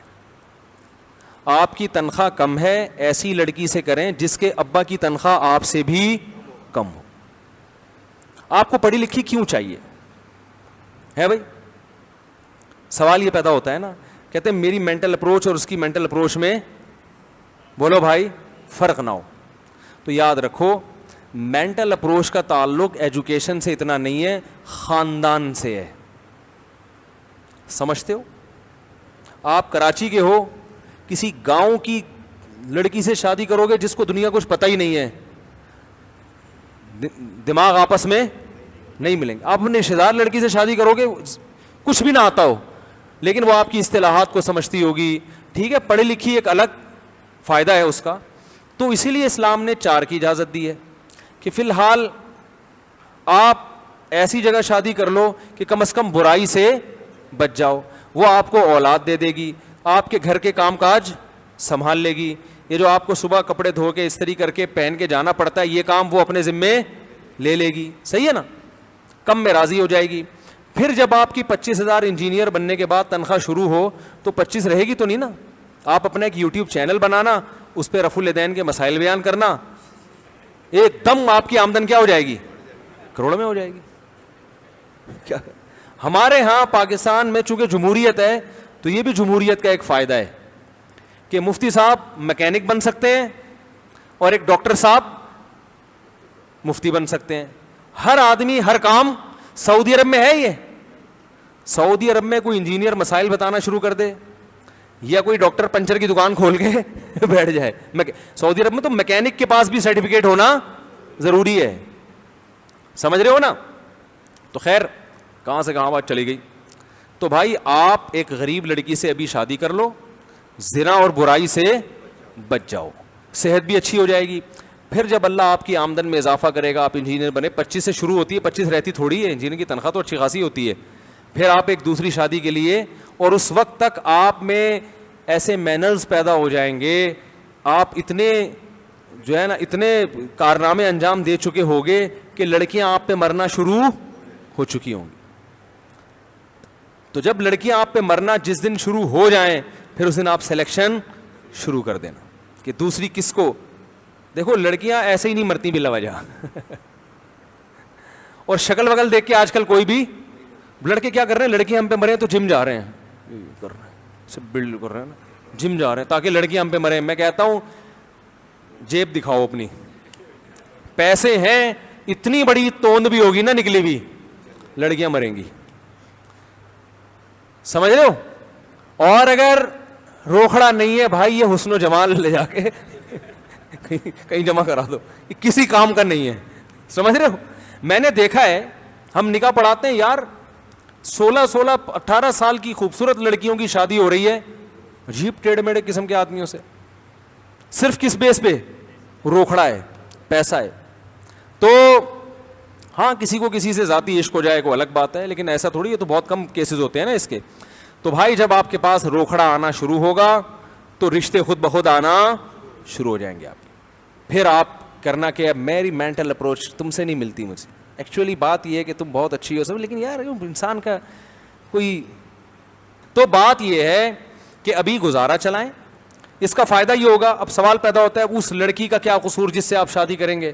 وہ خوش ہوگی اس پہ کیونکہ اس کو کوئی پڑھا لکھا نہیں ملا. تو لڑکی کے اتنا فائدہ, ان پڑھ ہے مگر ملا کیا اسے؟ پڑھا لکھا. اور آپ کو فائدہ یہ ہوگا کہ آپ کی صحت بھی اچھی ہو جائے گی, جذبات کی تسکین ہو جائے گی, زنا سے آپ بچ جائیں گے, نیک صالح اولاد مل جائے گی, لہذا جوانی میں دادا بننے کے چانسز بڑھ جائیں گے آپ کے.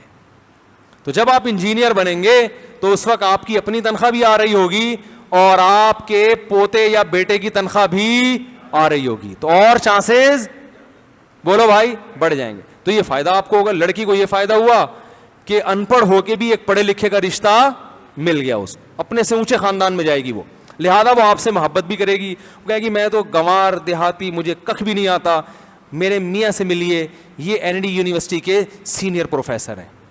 تو وہ لڑکیوں میں فخر کرے گی نا. آج کیا ہو رہا ہے؟ الٹا کام ہو رہا ہے. ڈاکٹر, میں نے نکاح خود پڑھایا ہے, ڈاکٹر لڑکی کا 8ویں پاس سے نکاح پڑھایا, رشتے ہی نہیں مل رہے تھے. کیونکہ جب MBBS کر کے وہ فارغ ہوئی ہیں تو عمر اتنی ہو چکی تھی, وہ ہاؤس جاب ہو جاؤ کہ رشتے آنا, فرشتے شروع, رشتے ختم. اب رشتہ ہی نہیں ہو رہا, رشتہ ہی نہیں ہو رہا, رشتہ ہی, تو 8ویں پاس سے شادی کی. اب وہ بیچاری فخر کرے گی, آپ مجھ سے ملیے, میں ڈاکٹر, میں آغا خان میں سرجن ہوں, ایسے تعارف کروائے گی. یہ کون ہے؟ یہ میرے میاں ہیں. اس کا مطلب آغا خان میں جب آپ سرجن ہیں تو آغا خان کی ایڈمنسٹریشن میں تو یہ ہوں گے, پھر ایڈمن تو وہاں کے یہ ہوں گے.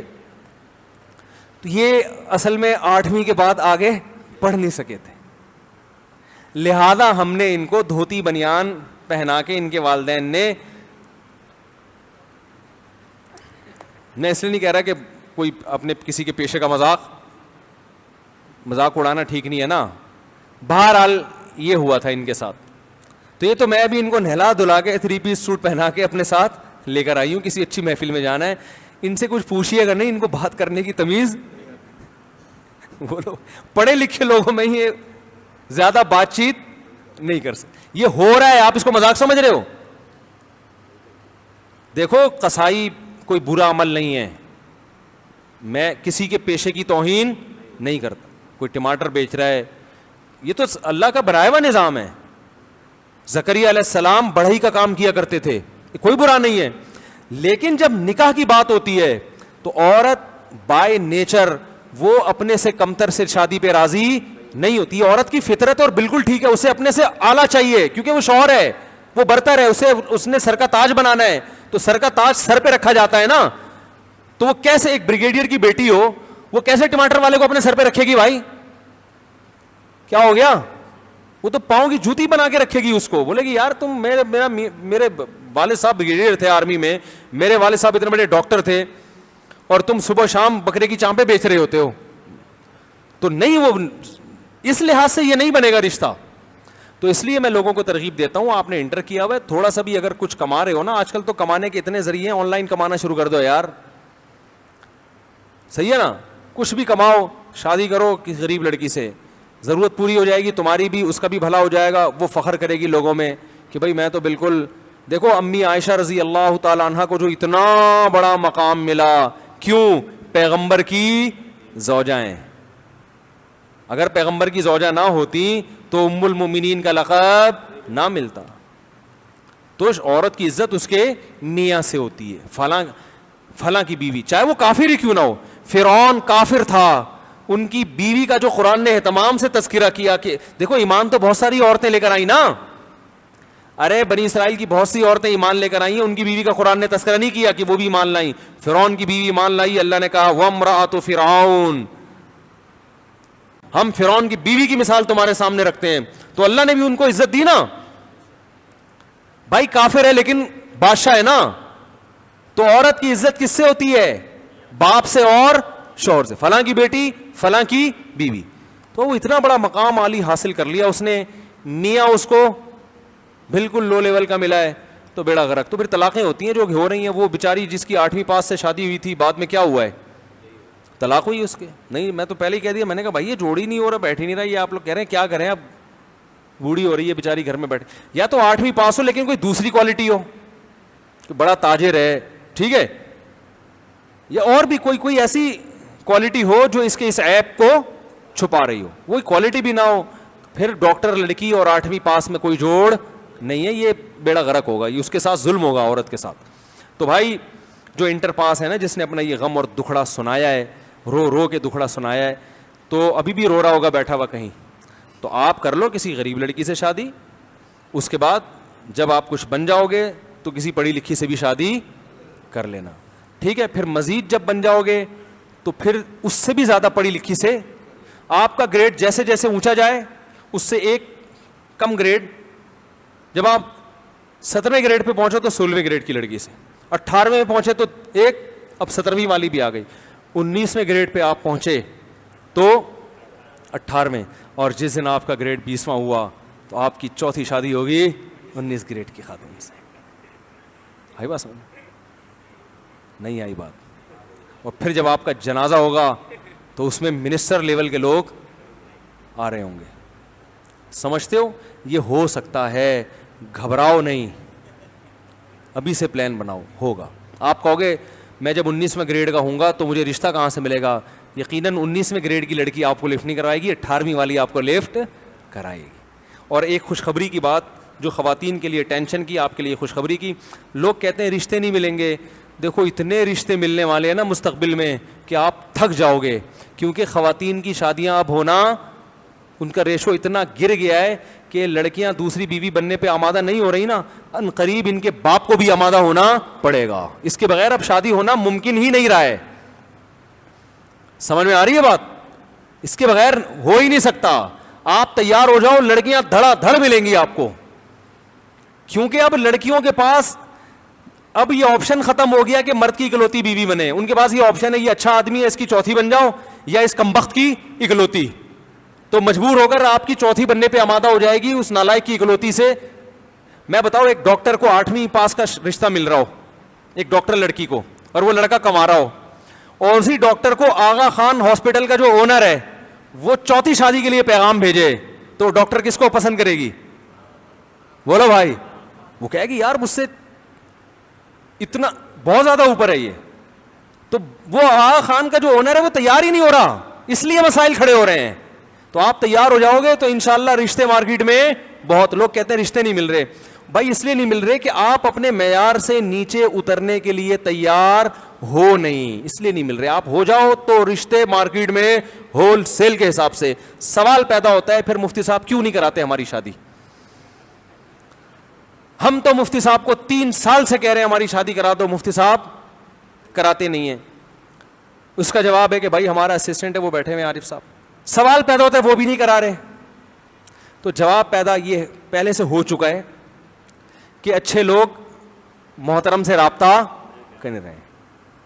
جس قسم کے لوگ رابطہ کر رہے ہیں وہ ہیں جو دوسری شادی کرا دو, پھر جب رشتہ طے ہو گیا تو عارف صاحب ہیں جن کو اسسٹنٹ بنایا میں نے رشتے کرانے کے لیے, ان سے پوچھ رہے ہیں کہ لڑکی سے پوچھیں کہ مٹھائی کا ڈبہ وہ خود لے کر آئیں گے یا یہ خرچہ ہمیں یا مجھے کرنا پڑے گا.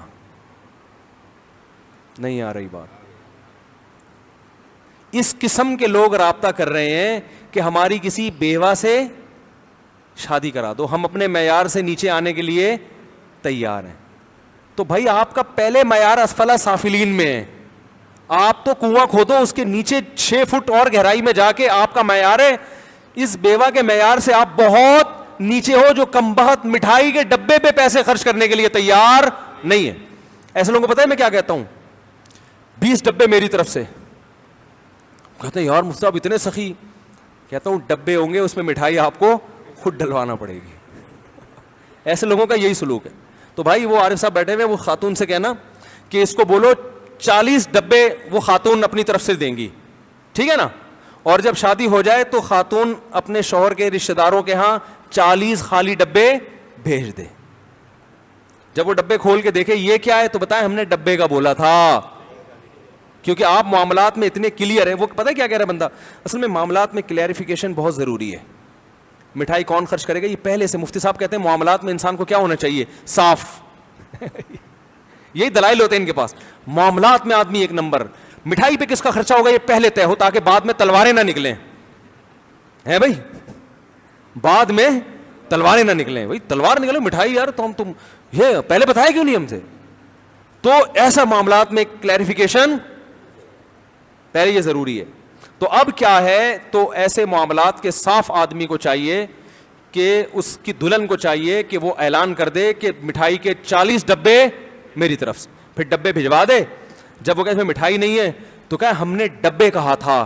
اگر آپ کو اس میں مٹھائی بھی چاہیے تھی تو پہلے یہ ریٹرن میں آنا ضروری تھا, کیونکہ اسلام میں معاملات میں کیا چاہیے؟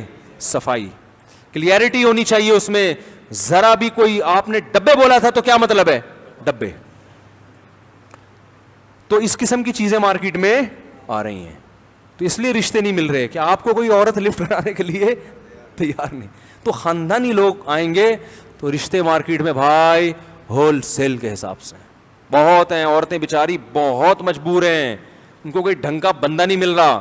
تو آپ تیار ہو, پھر دیکھو رشتے بہت ہیں. تو ان سے جا کے بولو آپ کی شادی کرا دیں گے انشاءاللہ. بس کرو یار, بہت ہو گیا یار. او بھائی حیا کے خلاف مسائل نہ پوچھا کرو کھلے عام. قرآن پڑھنے والوں کو لعنت کرتا ہے تو اس کی وضاحت فرما دیں. پتہ نہیں, مغرب اور عصر کے درمیان کوئی نفل پڑھ سکتے ہیں؟ نہیں. پاک دامنی کی دعا بتا دیں.